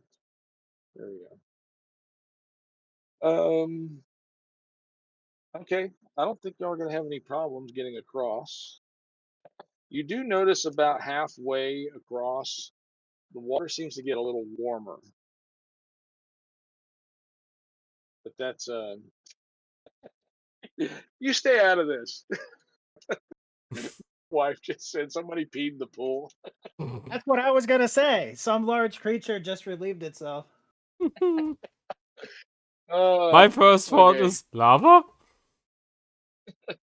And you would be closer to the truth there Yay! because I mean, fuck! yeah, no, it's as you can almost see a small line of bubbles that as you get around the halfway point, you kind of go back to that thought of tectonic plates, and you know there would be an undercurrent of heat, possibly from seismic activity. You know, where these tectonic plates meet. I think I'm using the right word. Continental plates, whatever. Yeah. But anyway, so but then as you continue on, the water, you know, gets back to being cooler, um, and you reach the other side. Hmm. Okay. Everybody, let's relax. Take a minute. Yep. Yeah. You're amazed at how much thrust little CK-119 was able to provide for the raft. Nobody, neither of the animals were straining. Uh, you did notice a slight current seeming to go kind of from your left to your right, um, but it wasn't anything that was difficult to overcome. And you pretty much are directly where you landed the first time. Hmm. Did it seem like the current is going out towards the sea from the what we saw when the plane was crashing, and we were looking out over the land and we saw a That's big body of water and then generally it. Yeah. I mean, there's nothing in that big void of water, basically. Um, trees or nothing discernible other than the blue of water. So yeah, you kind of think that's where it's flowing, but it's wide enough that there's it's not a rushing kind of flow. It's a very gentle flow. But you're kind of wondering, why would it flow in that direction other than just general currents or maybe the heat of um, gaps in the plate, maybe motivating it a little bit. has it rained a single time since we've been here? No, it is not. So that's weird too, because that's where most of the flow would be coming from, would be rainfall. Well, I mean, you're talking about from a high to a low, but yeah, if you can't determine a higher ground to a lower ground, what's gonna, this river that I call it, could just be like I said, like a wide spot where plates meet, and there's no um, surface level to the physical of the plate. So Word. okay, so you're on the other side now. You figured from your jump, you've got about between 5 and 6 kilometers to go, somewhere around that. And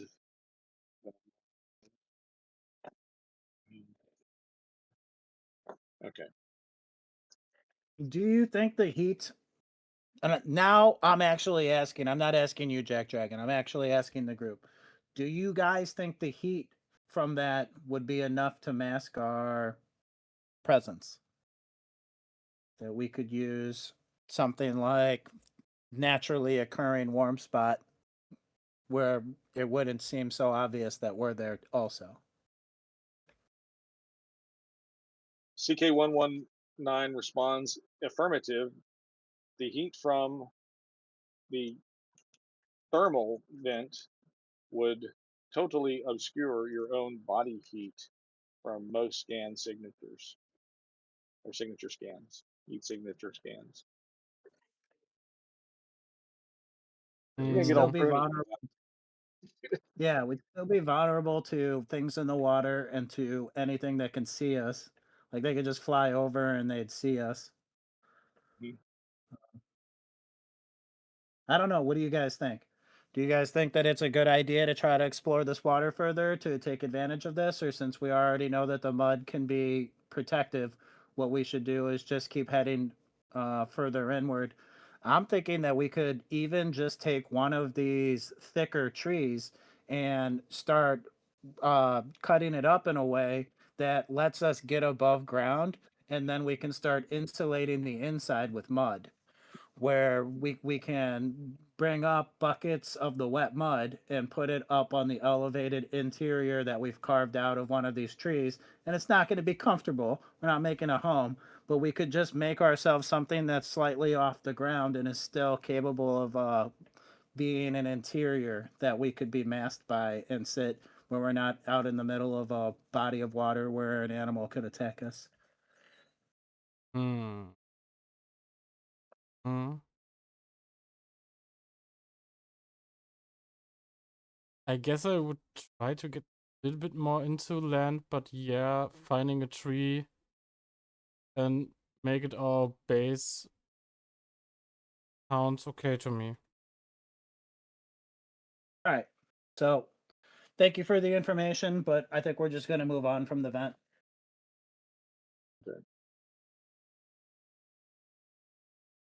Okay. Move on from the vent, you mean? Yep. Keep heading towards the tree line. Okay. All right.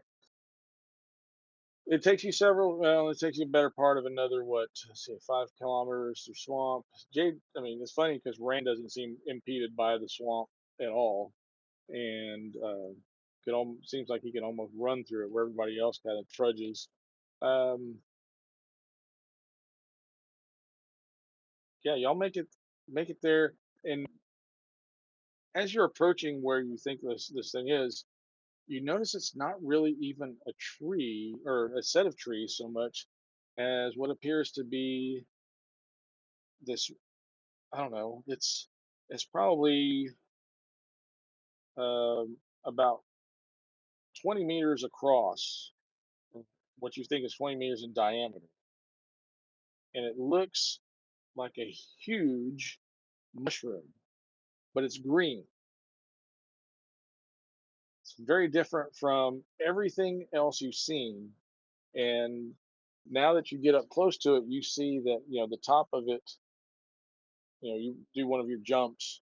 You can see that the top of it is actually covered with vines and what we would refer to as lichens, mosses that are growing on top of this mushroom to make it look like a bunch of other trees, but it's just this one huge mushroom looking growth coming out of the ground.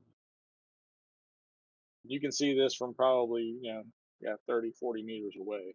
It's not the grove of trees you thought it would be. It's actually this humongous mushroom that's growing in the middle of this area. And it's still, the ground around it seems much more solid. However, it's not any higher than the surrounding ground, but it feels very different. I whisper to everybody, I propose we avoid all of this and just go back and find the thickest tree we can and make ourselves a cubby. Because that looks like I don't know what's underneath the ground, and we're going to get our feet all caught up in some sort of crazy underground mushroom thing. Mm, would also rather take a tree. We choose the coward's way. We're going to hide. Okay. Well, that is the thing we can do right now. The best thing. The um Trying to hide and all survive. right. I need a saving throw from everybody. Let's see. As you're making this, you Something smells funny. You don't know, can't place what it is. You got a Fuck. feeling it's coming from the mushroom, but One. roll me a saving throw. Oh my goodness, really? Mm-hmm. Okay.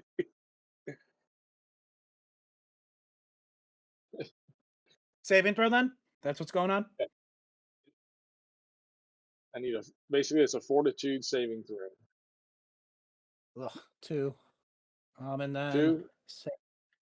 hold on though, but I got the so it's you said fortitude or do you mean constitution? Yeah, it's Constitution. Yeah. Well, Okay, so nothing helps me with my constitution, so that is bad. Okay. so 6 total then. 2 was my roll, but then I have a +4. So it'd be Right. 6 total. Rand rolled a 16, and let's see what is his. His con is +2, so he gets 18.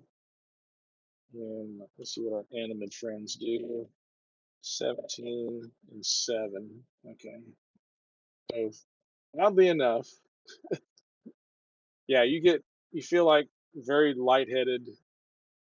You want to just kind of lie down, and it's all you can do is just to get yourself down to the ground without falling. And so you are asleep, both of you. Fortunately, Ran and Jack and CK119 are not so affected, and they drag you back towards the water. Um, Still alive.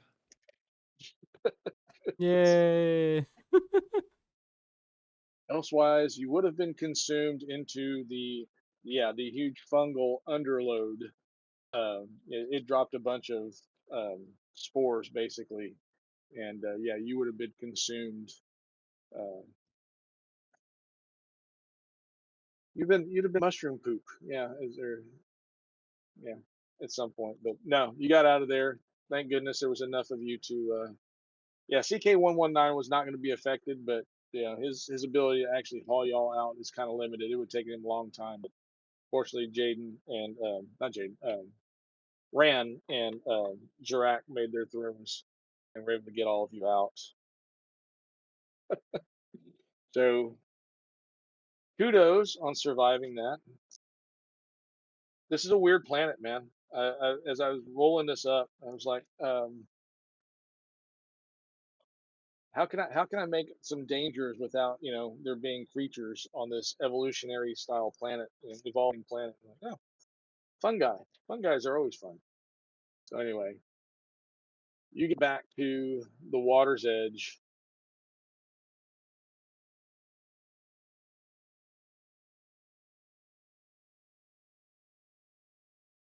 And there's I found it. Okay, I found the window. All right. Sorry about that. Were y'all hearing that? No. Y'all didn't hear it? Mm. Okay, good. Yeah, there's an ad for mattress firm. I was like, Mm. which window is doing this? I'm not crazy. Well, I could be crazy, but that's a different issue. All right. Okay. So now you're back at the water. Roll one more saving throw. I just need you to beat a 3. Okay. On a Constitution saving throw. 20. I rolled a Huh? 3, so then if I get the +4, it'd be 7. You win. Okay. So I this is had a just beating the 20. nausea. Awesome. You are fully recovered from any nausea effects that persisted from the. I got knocked down, but I got up again. Very nice. Very nice. Okay. All right. So live and learn, right? Stay away from the shrooms. And for all of your looks and stuff, Corwin. I mean, it's really deceiving from that distance what that looked like. It did look like it would be more of a group of trees rather than this one humongous mushroom that. But yeah, For some reason, it's the only one seemingly like this that you can see for as far as you can see. So this is the only thing that looks like this so far anywhere in the planet that you've encountered. Um, Did it seem flammable? mm, I don't know. Trying to think, is would it All of are the mushrooms? like leaves and stuff that I was seeing, whatever made it look like trees, all of that No, brush. but it's probably wet. It's like I said, this side is the side of the river is a little bit greener than the other side, so there might be some kind of symbiotic fertilization thing going on where um, the plants on this side just have more chlorophyll, or they're getting some different nutrients off of this plate than the other plate is getting, and so they're greener. And because of that, they seem to be wetter and retain moisture more than the other, so they would not be nearly as flammable as the straw stuff on the other side of the river.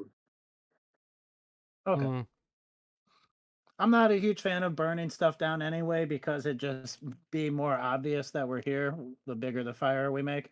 But I do like the idea of getting revenge. So Yeah, at yeah, any for now, if we can't burn it, I don't feel the need to try to do battle against it. yeah. Burning a what does that be, about a 50-meter mushroom? Yeah, that would be I don't know. I wonder what kind of secondary high you would get from that. That would be kind of weird.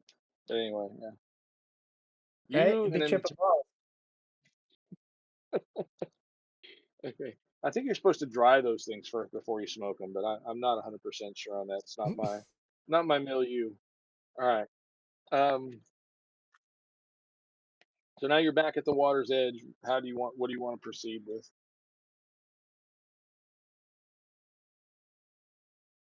I still like plan A. Just let's Okay. find the tree trunks over here are thicker. Let's no. find one that's thick enough. Let's cut ourselves a little cubby and let's line it with mud. Maybe make ourselves a little thatch entrance. I don't know, like we could even use part of the raft that we just made and lean it up against the front and cover it with mud and just make Okay. ourselves like a complete enclosed dome that's as thick of the mud as we can make it. Yep. And then, other than maybe keeping an eye out for some more food and water, we're just gonna wait it out. All Yep. right. So I'm hearing you like describe is either like a dome, like an igloo, a mud igloo, or a something like that, or I mean, presuming you're not going to make bricks. You're going to actually do more tent like with the wood, like I said, frame. I heard that part. Okay. So let's see here. Let's see, five of you working together. We'll say five and a half with CK119. Yeah, to fit all of you in somewhat comfortably, because you don't want to get like stir crazy in there, right?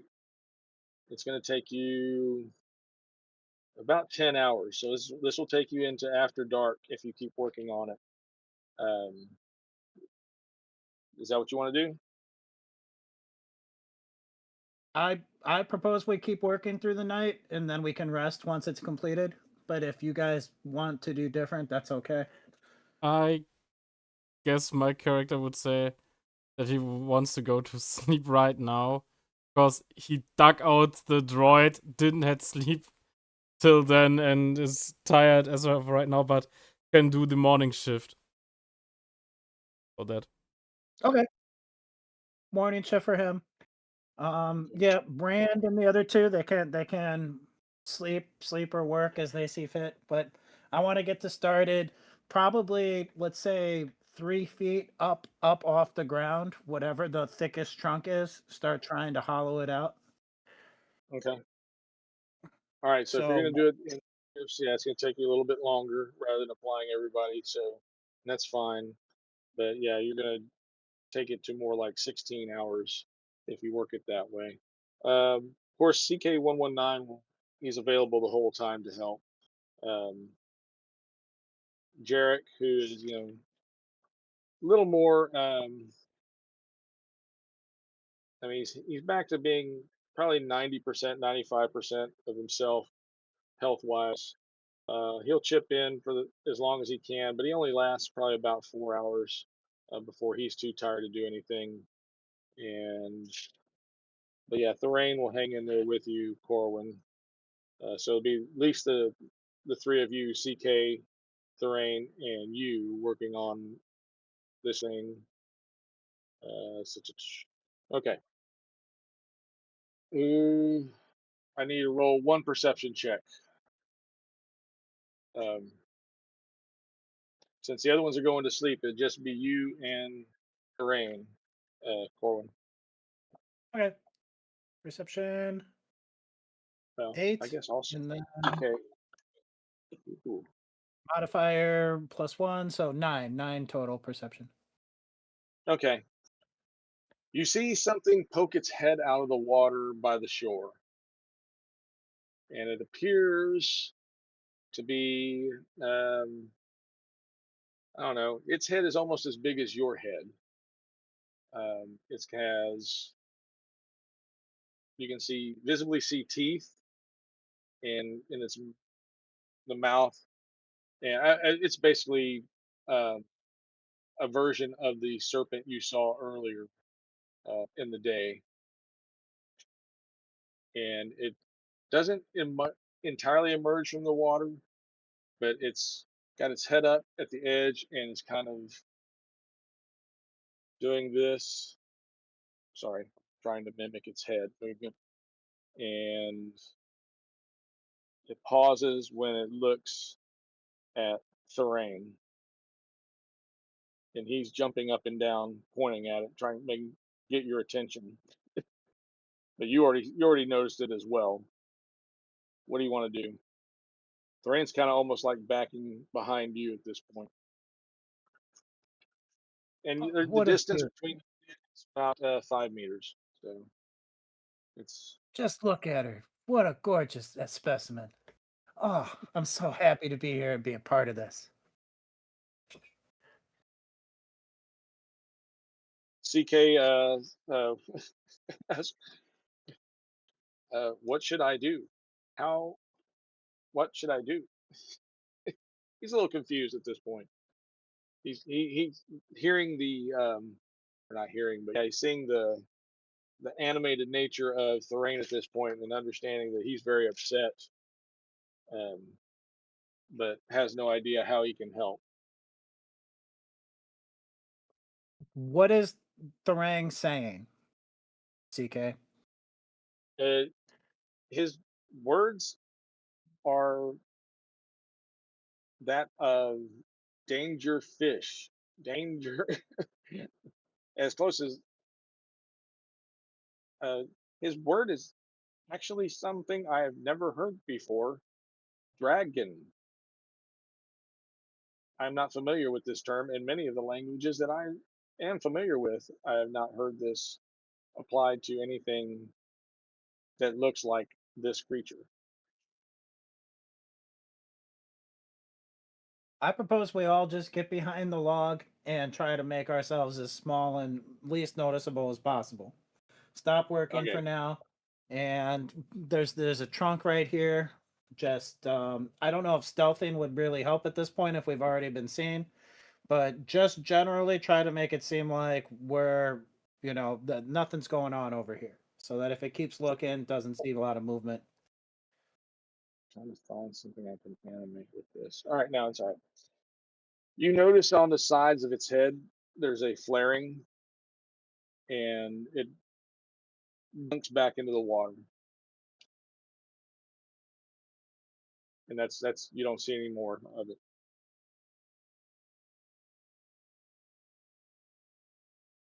I'm gonna take at least a short period of time to try to stay up somewhere in one of the branches and keep an eye out for a short period. Just Okay. I see that it left, but I don't trust that it's gone yet, and so I'm gonna put a short, like an hour-long pause for myself personally on the working, and just particularly take a short break and find somewhere that I can sit and keep an eye out. Okay. CK119 mentions that he does not sense anything. He did notice a particular sound that it was making. It was very high pitched, but you may not have noticed it. Uh, Thorane actually noticed it as well. So whatever this thing is, when it pokes its head out of the water, that noise becomes audible. But once it goes back in the water, the noise is not audible at all to either Thorane or CK119. So that may be a telltale that uh, and then CK119, when we were tracking it before, I did not associate that noise with the creature. Now that I have, I will make sure to alert you if I hear it again. And you kind of get the feeling that the rain will be jumping around as well since he was able to hear it. You guys are so helpful. That's great. And so I say I'll go back to or decide to go back to work then, trusting that that they'll be able to keep listening and let me know. Okay. Alrighty. So you get back to work. Thorane seems, a little calmer and, is actually able to help you quite a bit. Um, After, a good few hours, I guess. How long did y'all want to sleep? I'm Or gonna how sleep long do you once the how structure long do is you want to finished. let yeah, how long do you want to let them sleep is the question. After about 4 Whatever hours, the rain shakes Jirok. You kind what of whatever amount of time that they want to sleep is fine. I'm not trying to push them. W- but yeah, Right now, we need to get this shelter completed, but I don't get the sense that the pirates are going to be showing up in like the next 20 minutes. yeah. Mm. So let's see, Ran. Yeah, yeah. If you allow him, Ran will sleep for a full 8 hours. So it's up to y'all. But that was his role. Um, yeah, Jirok gets up and starts helping again. He lasts for about a good, 6 hours. Because I said y'all were looking at 16 in shifted work like this. So let's see, went 4 and then 4. I'm trying to get this into the right stages. That leaves 8. So Rand will get back up, and then uh, yeah,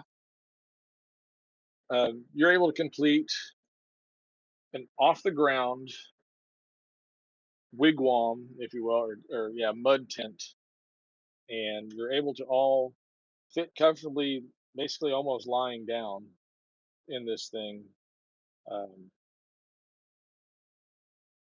CK119 circles it and is only able to detect a heat signature from the entryway.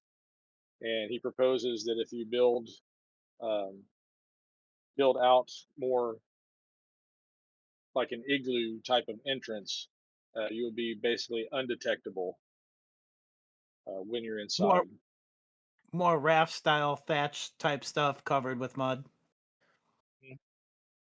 Mm. So takes you about another hour and a half to make that attachment, that adjustment, and you've got a perfectly uh, scan concealable habitat. Now, how long y'all can stay in it? Uh, because you're going to want to eat, you're going to want to drink, get water. You're going to, so you have enough water to, last. Like I said, you got about 2 gallons per person um, that needs water. Uh, Conceivably, you could put a straw out the bottom, and the animals could just drink right out of the swamp. But so the only water you need, filtered water, need be for you humans, and of course, CK119 doesn't need anything. Uh, hmm, that's good. Let's see. Ooh, nasty. Okay, let's see here. Catherine, be right back. Okay. Still hear you though. Well, I don't want to hear you. This is not that kind of stream. Okay, we're not streaming anyway. So, all right, good, good, good. Let's see. I'm trying to think. It's been 16 hours. Y'all traveled for a good day. Um, Hmm. it's really good that y'all finished this in this amount of time because it's almost a full. I mean, that was a full day into night, and back to day again. No. We are. Um, it's entirely possible that the slavers are scanning the planet as we speak. So I'm gonna roll.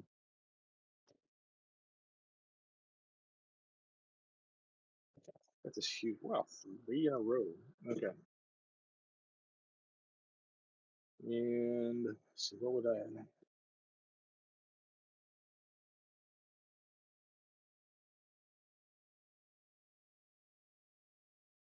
Yeah, this would be a survival one.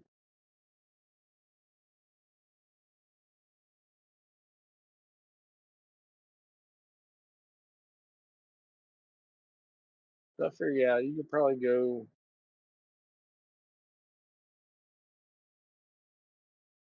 at least an 8 hour shift without wanting to climb out. Hmm.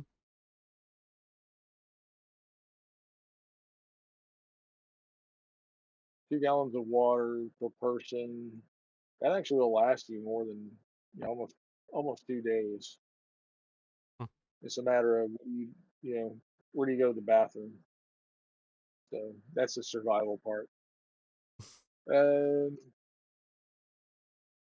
yeah, if you just put a straw out the bottom, then the animals are going to be drinking what y'all excrete, and that's not going to be very nice. They don't like that. They don't like that idea. So I propose we poop at the entryway and let CK carry it and dump it outside. yeah, but he's probably one of the more detectable, being the metal among this wood planet. He's every bit Oh, as really? detectable. Yeah. Okay. Yeah. For a Then lifetime.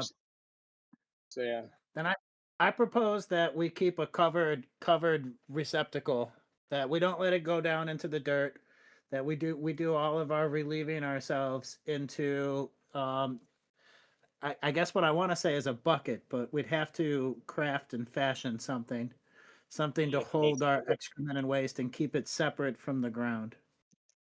All right. Roll 3 survival skill checks.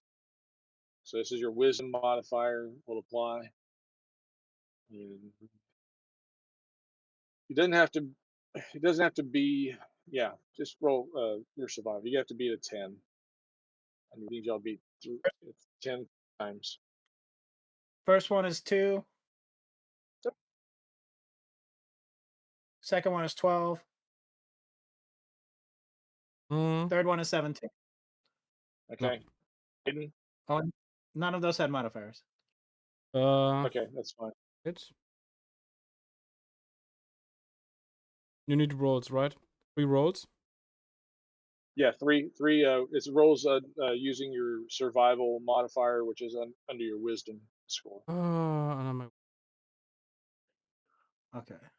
So the But I just first need one you. is 6. And wisdom is +1, so 7. Okay. Then 17 and 12. Okay. 7, 17, 12. All right. Do either one of y'all want to volunteer to roll for Ran, or do you want me to roll for Ran? How much do you want? I want to go grab a drink from my fridge. So why don't one of you guys roll? Okay, I'll roll for Ran. Okay, 10. Oh, 13. and 12. All right. All right. So let's see here. The Animids don't have to leave. They're fine. All right. So now I need to roll scans. Since both of y'all failed on your first roll, if there's a successful scan roll, um, then y'all will have been discovered. Is how it's going to play out. But that's an if. Okay, so it's not a given. Hmm. See, I got to figure out what their success was. Okay, it only matters on the first one. No, and they failed miserably with a 5. Okay, let's see. Y'all saved on the other ones, even though they rolled great scans. Y'all saved against them.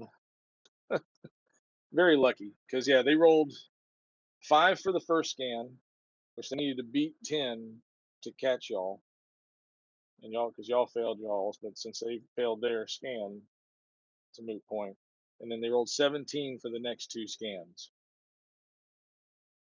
When they finished those 3 planetary orbit scans, they took off, and they took off in noisy enough fashion that CK-119 was able to ascertain that they are gone.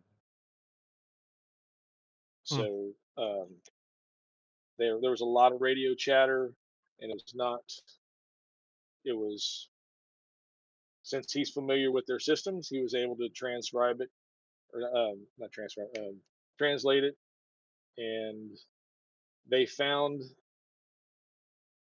they found a number of other survivors from life pods, and they recaptured them and are heading on to their project world. But they counted that as the only survivors. So as far as they goes, CK-119's understanding is that y'all were written off as fatalities. This have been a They did, totally different couple sessions had we been found out, where we would have been doing a totally different slaver thing. yeah, yeah, um, yeah. They have landing craft akin to um, think of Clone Wars. They could have brought in a troop of um, I don't know, capture troops. They would have tried to stun y'all and bring y'all back. Um, some of the traffic regarded specifically to the Animids, and not by name, but they were referred to by species. So it seems they were particular persons of interest in the recovery hunt. Which, if you figure there were several hundred other captives, I mean, probably to the tune of maybe 500 other captives on that ship, for those two to be mentioned by name or by species, you kind of make a mental note about that. CK-119 also relays this information to them. Now, it's a matter of waiting for the Animids allies to come get y'all. Let's see here. How long?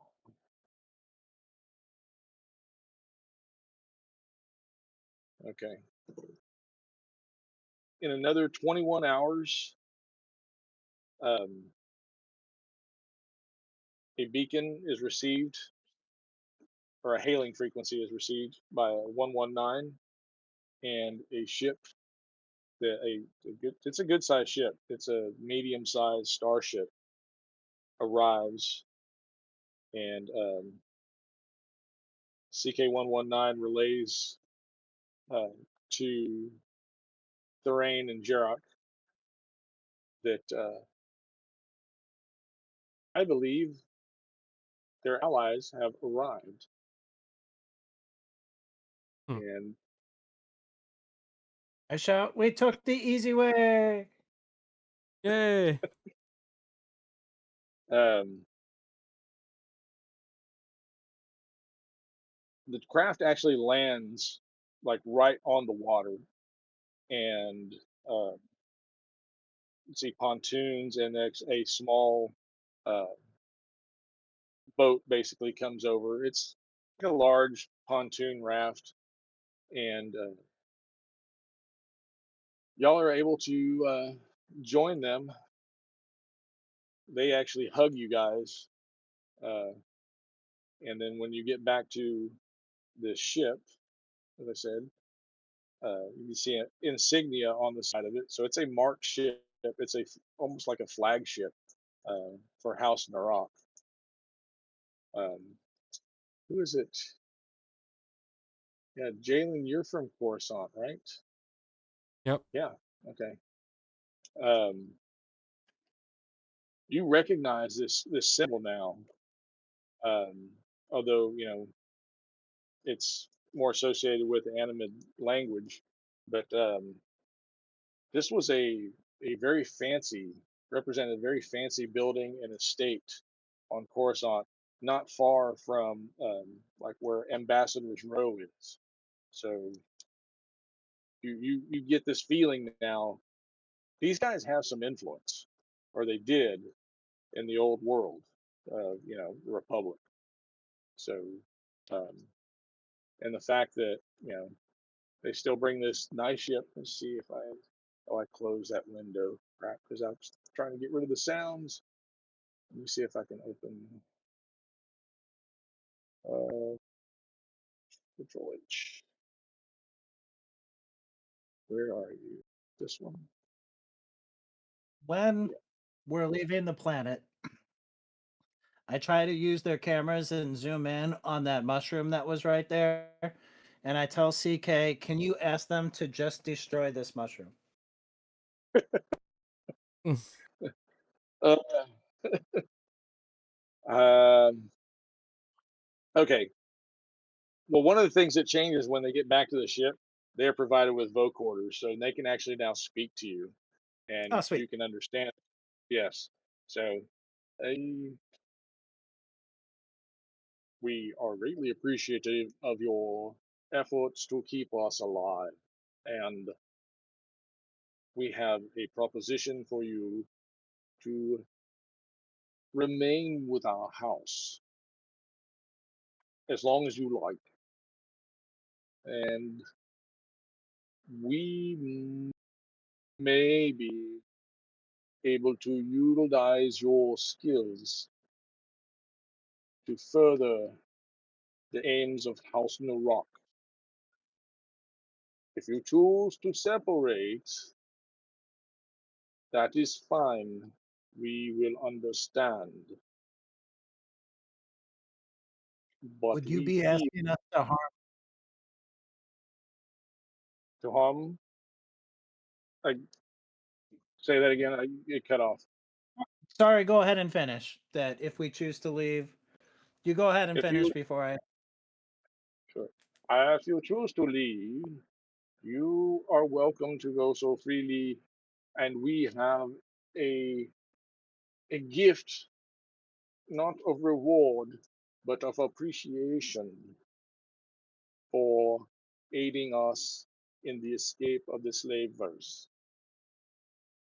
We will give you information and goods to further you on your journey, should you choose to not stay with House Norok.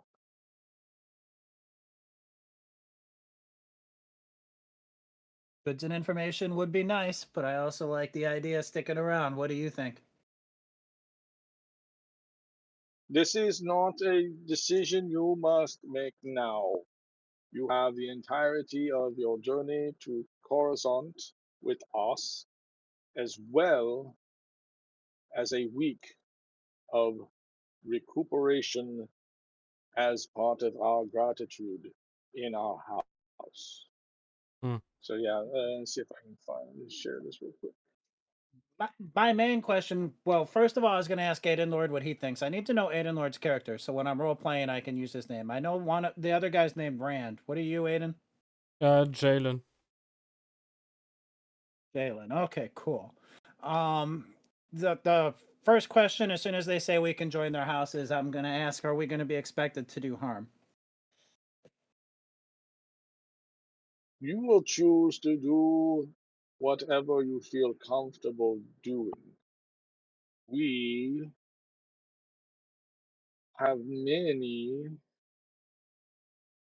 business dealings that require different skills. I believe you can understand what that means. Not all of these business dealings would require harming anyone. Some merely are about persuasion, if you understand. I absolutely understand that. I don't know, Jaylen. I'm thinking that we basically can trust these guys. They didn't seem to be disingenuous or selfish at any point, and I feel like that's a rare commodity in my experience. And so I would rather at least go with them for now and see what they have to offer. If it ends up being a crazy eyes wide shut type scenario, we can get out of there. But for now, it seems on the up and up. Yeah, I guess also this is one of the better things right now to see what they are up to. Because oftentimes the enemies on Coruscant also were rather nice folk. This is the type of craft that you're aboard right now. You know, it's not, and it's been made out to be more of a even though it's a freighter, it's been made out to be more of a luxury vehicle inside. So you know, it has some defensive stuff, but it's really not made to fight so much. It is to transport people in a somewhat luxurious manner. So anyway, I just wanted to give you that view of what y'all are in. So yeah, we'll see that. As long as it can shoot one turbo laser at that damn fungus planet that passed. I want some revenge. But other than that, we're good. If it doesn't have a lot of weaponry. You realize that doing so would be an interruption of the evolution of this planet. However, considering a large ship has crashed into its surface, that was also some type of interruption, I'm sure. I will allow you. You can talk amongst themselves. We will allow you 2 shots, one from each turret. You may attend the turret yourself to do so, and then we must leave this place. Probably only need one. And I'd also like Okay. to point out the sentient life of the planet I did not mess with. This is not a sentient creature. This is a fungus. It's almost certainly incapable of higher thinking beyond consumption.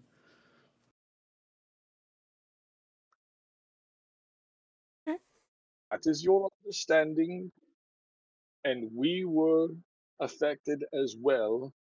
Looking at Thrain, Jirok says it's looking at Thrain. You kind of get the feeling that Jirok is the more important of the two Animids, and since he seems to do most of the speaking, and but yes, he kind of taps Jirok on the shoulder, since he had to help drag him out. But Thrain, yeah, Jirok taps Thrain on the shoulder since he had to drag him out. So, as you wish, you have 3 minutes. So, anyway, I rushed to the take your first shot. turret. All right, So let's roll see. for my first shot. Yeah, roll to hit, baby. Let's see what happens. When I Let's go to see. take my shot, I whisper to myself, like, don't you fucking step to me. Don't you ever step to me. And I shoot my shot. It's a Uh, two plus whatever my page is, so low, like a 3 or a 4 or something. what's your okay? So this would be your dexterity, right? Yeah. Okay, yeah, so 4. Okay. Yeah, you take a chip out of the ground around it, but yeah, you don't really hit it. You want your second shot? I'm gonna take it. I guess I need it. Here's my second shot. 14. So 16 total. You make a nice size hole in the middle of the mushroom. Whether it kills it entirely, you won't know unless you want to hang around. But No. it is there's a big black chunk missing out of the center core of the mushroom, and you notice there's dust flying everywhere. So there's spores being released everywhere into the atmosphere.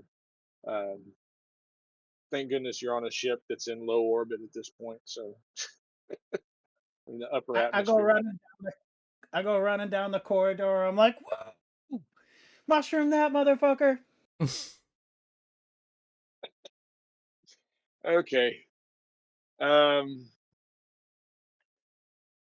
all right. Let's see. I hadn't planned on giving you that. Okay. You know what? That's what we'll do. For your encounter with the eel, you'll each get 50 XP. The dragon, I should say, the sea dragon, whatever you want to call it, water dragon. Uh, for your encounter with the mushroom, you'll each get 200 XP. Because yeah, that could have been a lot worse than it was. And then for your evasion of the slavers, you'll get another 150 experience points. So that's 300, 450. Is that what it comes to? 350 or 400? 450. Yeah. No, is it 150 and 50 and 200 is 400. Oh, okay, you're right. 400 then. All right. Just 400. Mm-hmm. So I'm Oh, currently at level up. 800 experience. That should be a level for you guys, right? I have a level up. I don't know what the next level is. I have 800 experience currently. I had Yeah, 100 more because I was getting yeah, you the had the droid unstuck. CK119. Yeah. So you're at 900, Aiden. Yep. Is that correct? Yep, Okay. that sounds right. Yeah. All right. So yeah. Players. Hmm. That is wild. I didn't realize the engineer got so many tech powers so quickly. That's kind of cool. Yeah. This whole time I have tranquilizer, target lock, jump jet, flame sweep, hologram. So I can stealth myself, I can jump long distances, I can shoot a whole wave of fire, I can lock on to something, I can tranquilize something silently. That there's like, you can sort of craft like a full suite of skills where you have your necessary offense and mobility and defense all in the defense, hologram, mobility, jump jet, offense, the energy absorb, flame sweep, tranquilizer. That you can create a well-rounded character almost right off the bat. Okay, so how did you not use target lock on the mushroom? Oh, I can use target lock with a spaceship? Fucking A, okay. So It's a weapon. I It's in- in my you're absolutely right, dude. You're expanding my horizons here. Because in my mind, I was thinking of target lock as like something I use in person with a gun. But you're right that I could just target lock whatever I fucking want to. Okay. All right. Well, that's cool. That's I'll keep that in mind. Well, okay, maybe your first shot you were just unfamiliar with the way it was set up because you hadn't shot one of these before, and your second shot was much better. So okay. And then I think I'm gonna go back after today because we started talking. I didn't want to do it, but I think it said that because of my scientist profession or something like that, that I get to pick 2 more skills. So I'm going to be even more fucking abilities than what I currently have. I should be having. So yeah, this is a well-rounded character. It's probably not very tanky, but you get a lot of creative shit, real quick. Yep. Cool. All right. Well, you're on your way back to civilization, guys. We'll pick it up there. Probably be after the new year, right? Our next session would be. Is it the 3rd? No, not the 3rd. Come on, give me a. This. Yeah, if y'all are available the 2nd, January 2nd, then we'll pick it up then. And you get to be in civilization, and you have these Animids of the House of Narak to live in their basically in their nice guest quarters for a while. Figure out what you want to do with yourself. It's like the Skyrim version of a guild. It sounds like Morrowind with House Lalu, House Telvanni, House Radovan. Yeah, so they're gonna like put us up and like give us quests and shit if we want them to. And I would always kill the first Lalu guard I've seen because of the armor. There you go, buddy. Well, The armor was. all right, so and if y'all don't mind when y'all level, Aiden, when you level up, send me your character sheet and Colin. Does that get you? Is it 900 to the next level for you as well? Is that right? I don't even know how to look that up. It would take me a sec. Like, so go back to characters and then look up classes engineer. Is that where it would tell me? See levels here. Engineer. I'm trying to think about the same level. Seeing where there's the proficiency bonus.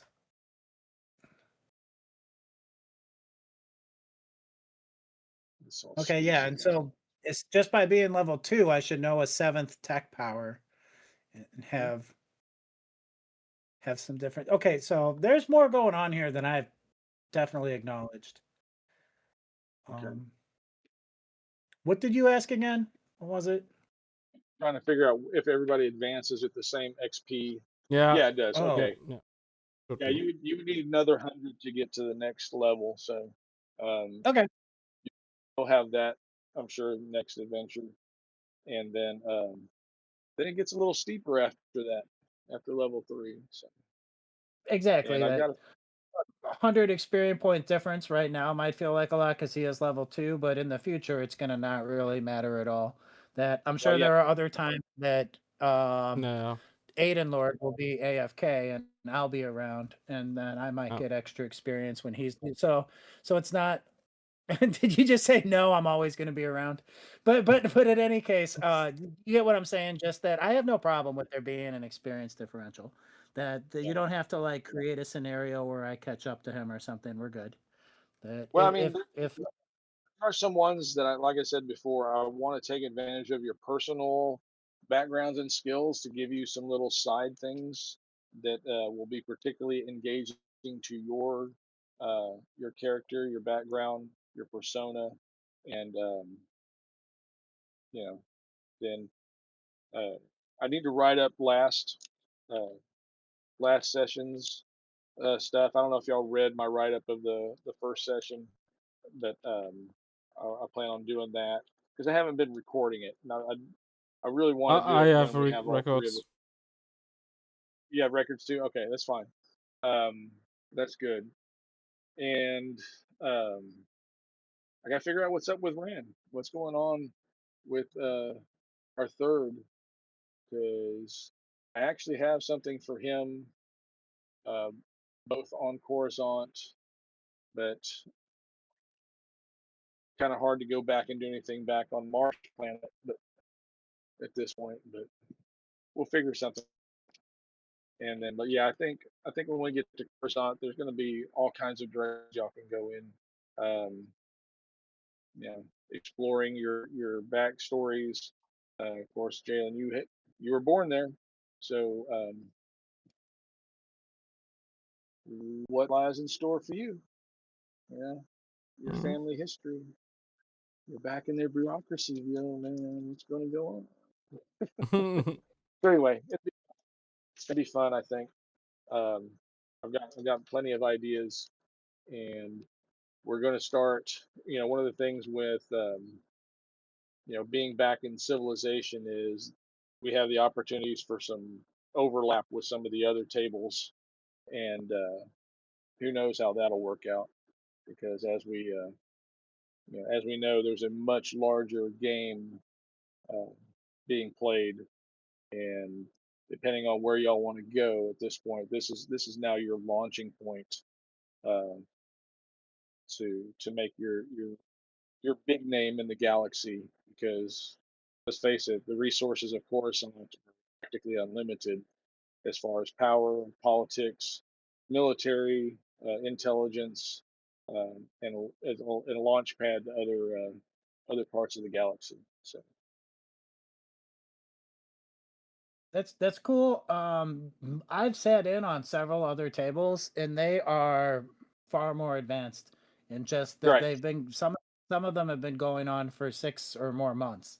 And right. so these are well developed characters with incredible abilities that we would need to before we even want to try to really interact with what could be potential rivals. We would need to dramatically increase, and so I propose that at least for a time being period here, if we can get away with it, we should just stay a bubble, stay our own playing group, still flesh Mhm. out our own personal stuff, because once we enter that larger world, it's going to be more about how strong we are than it is about how good we are at role playing or what it is. Yeah. You There know, is that, yeah. it's not it's going to be subjugated. What everything we've been doing is going to be subjugated to that larger story at that point. But remember, you don't have to kill everything. You just have to survive everything. So it's not a matter like your encounter with the sea dragon or the river, the water dragon, whatever, how it was referred to by 119 and the Animids. I mean, basically, it's an aquatic eel that's starting to explore land, right? Um, you don't have to defeat it. You just need to have to figure out how to deal with it. And there is virtue in surviving the encounter without um, without killing or um, being destructive because you learn from it, right? So that's how I've always played and game mastered. So Hmm. And then when you get the chance, you go back and shoot them from space. Come back with the howitzer and just machine gun them yep, motherfuckers. Torpedo there are bomb. those there. Whoop.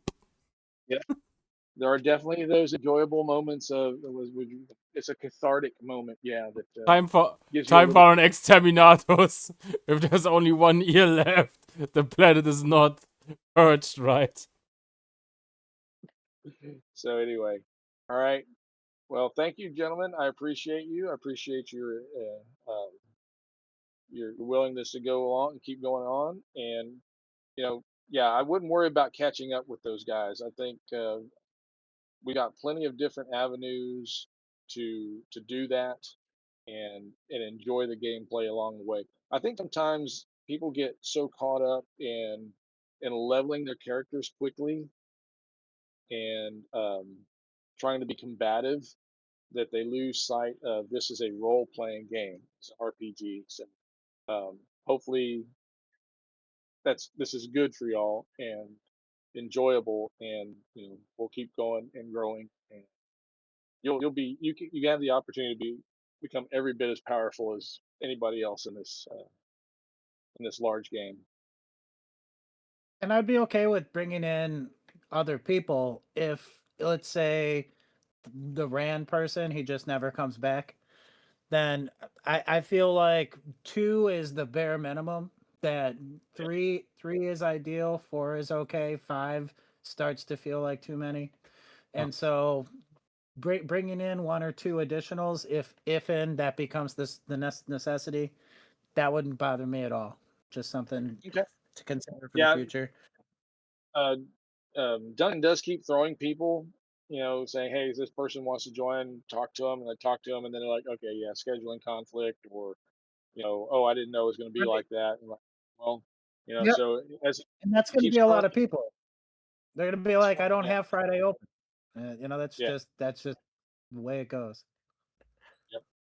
So we'll find somebody else. I'm sure. I'm sure more people will want to join. I'm actually starting to actively recruit.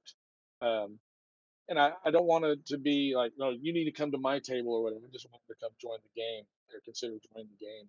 And whatever time frame works for them. If it works out here, that's fine. If not, that's fine too. But yeah, I so yeah, if you think of anybody that might be interested in, and they especially if they're newer to our role playing games, this might be a better table for them than maybe some of the other ones. But um, I'm not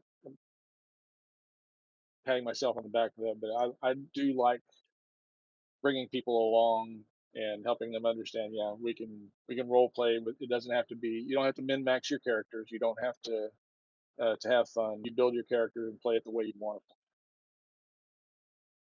That's fair.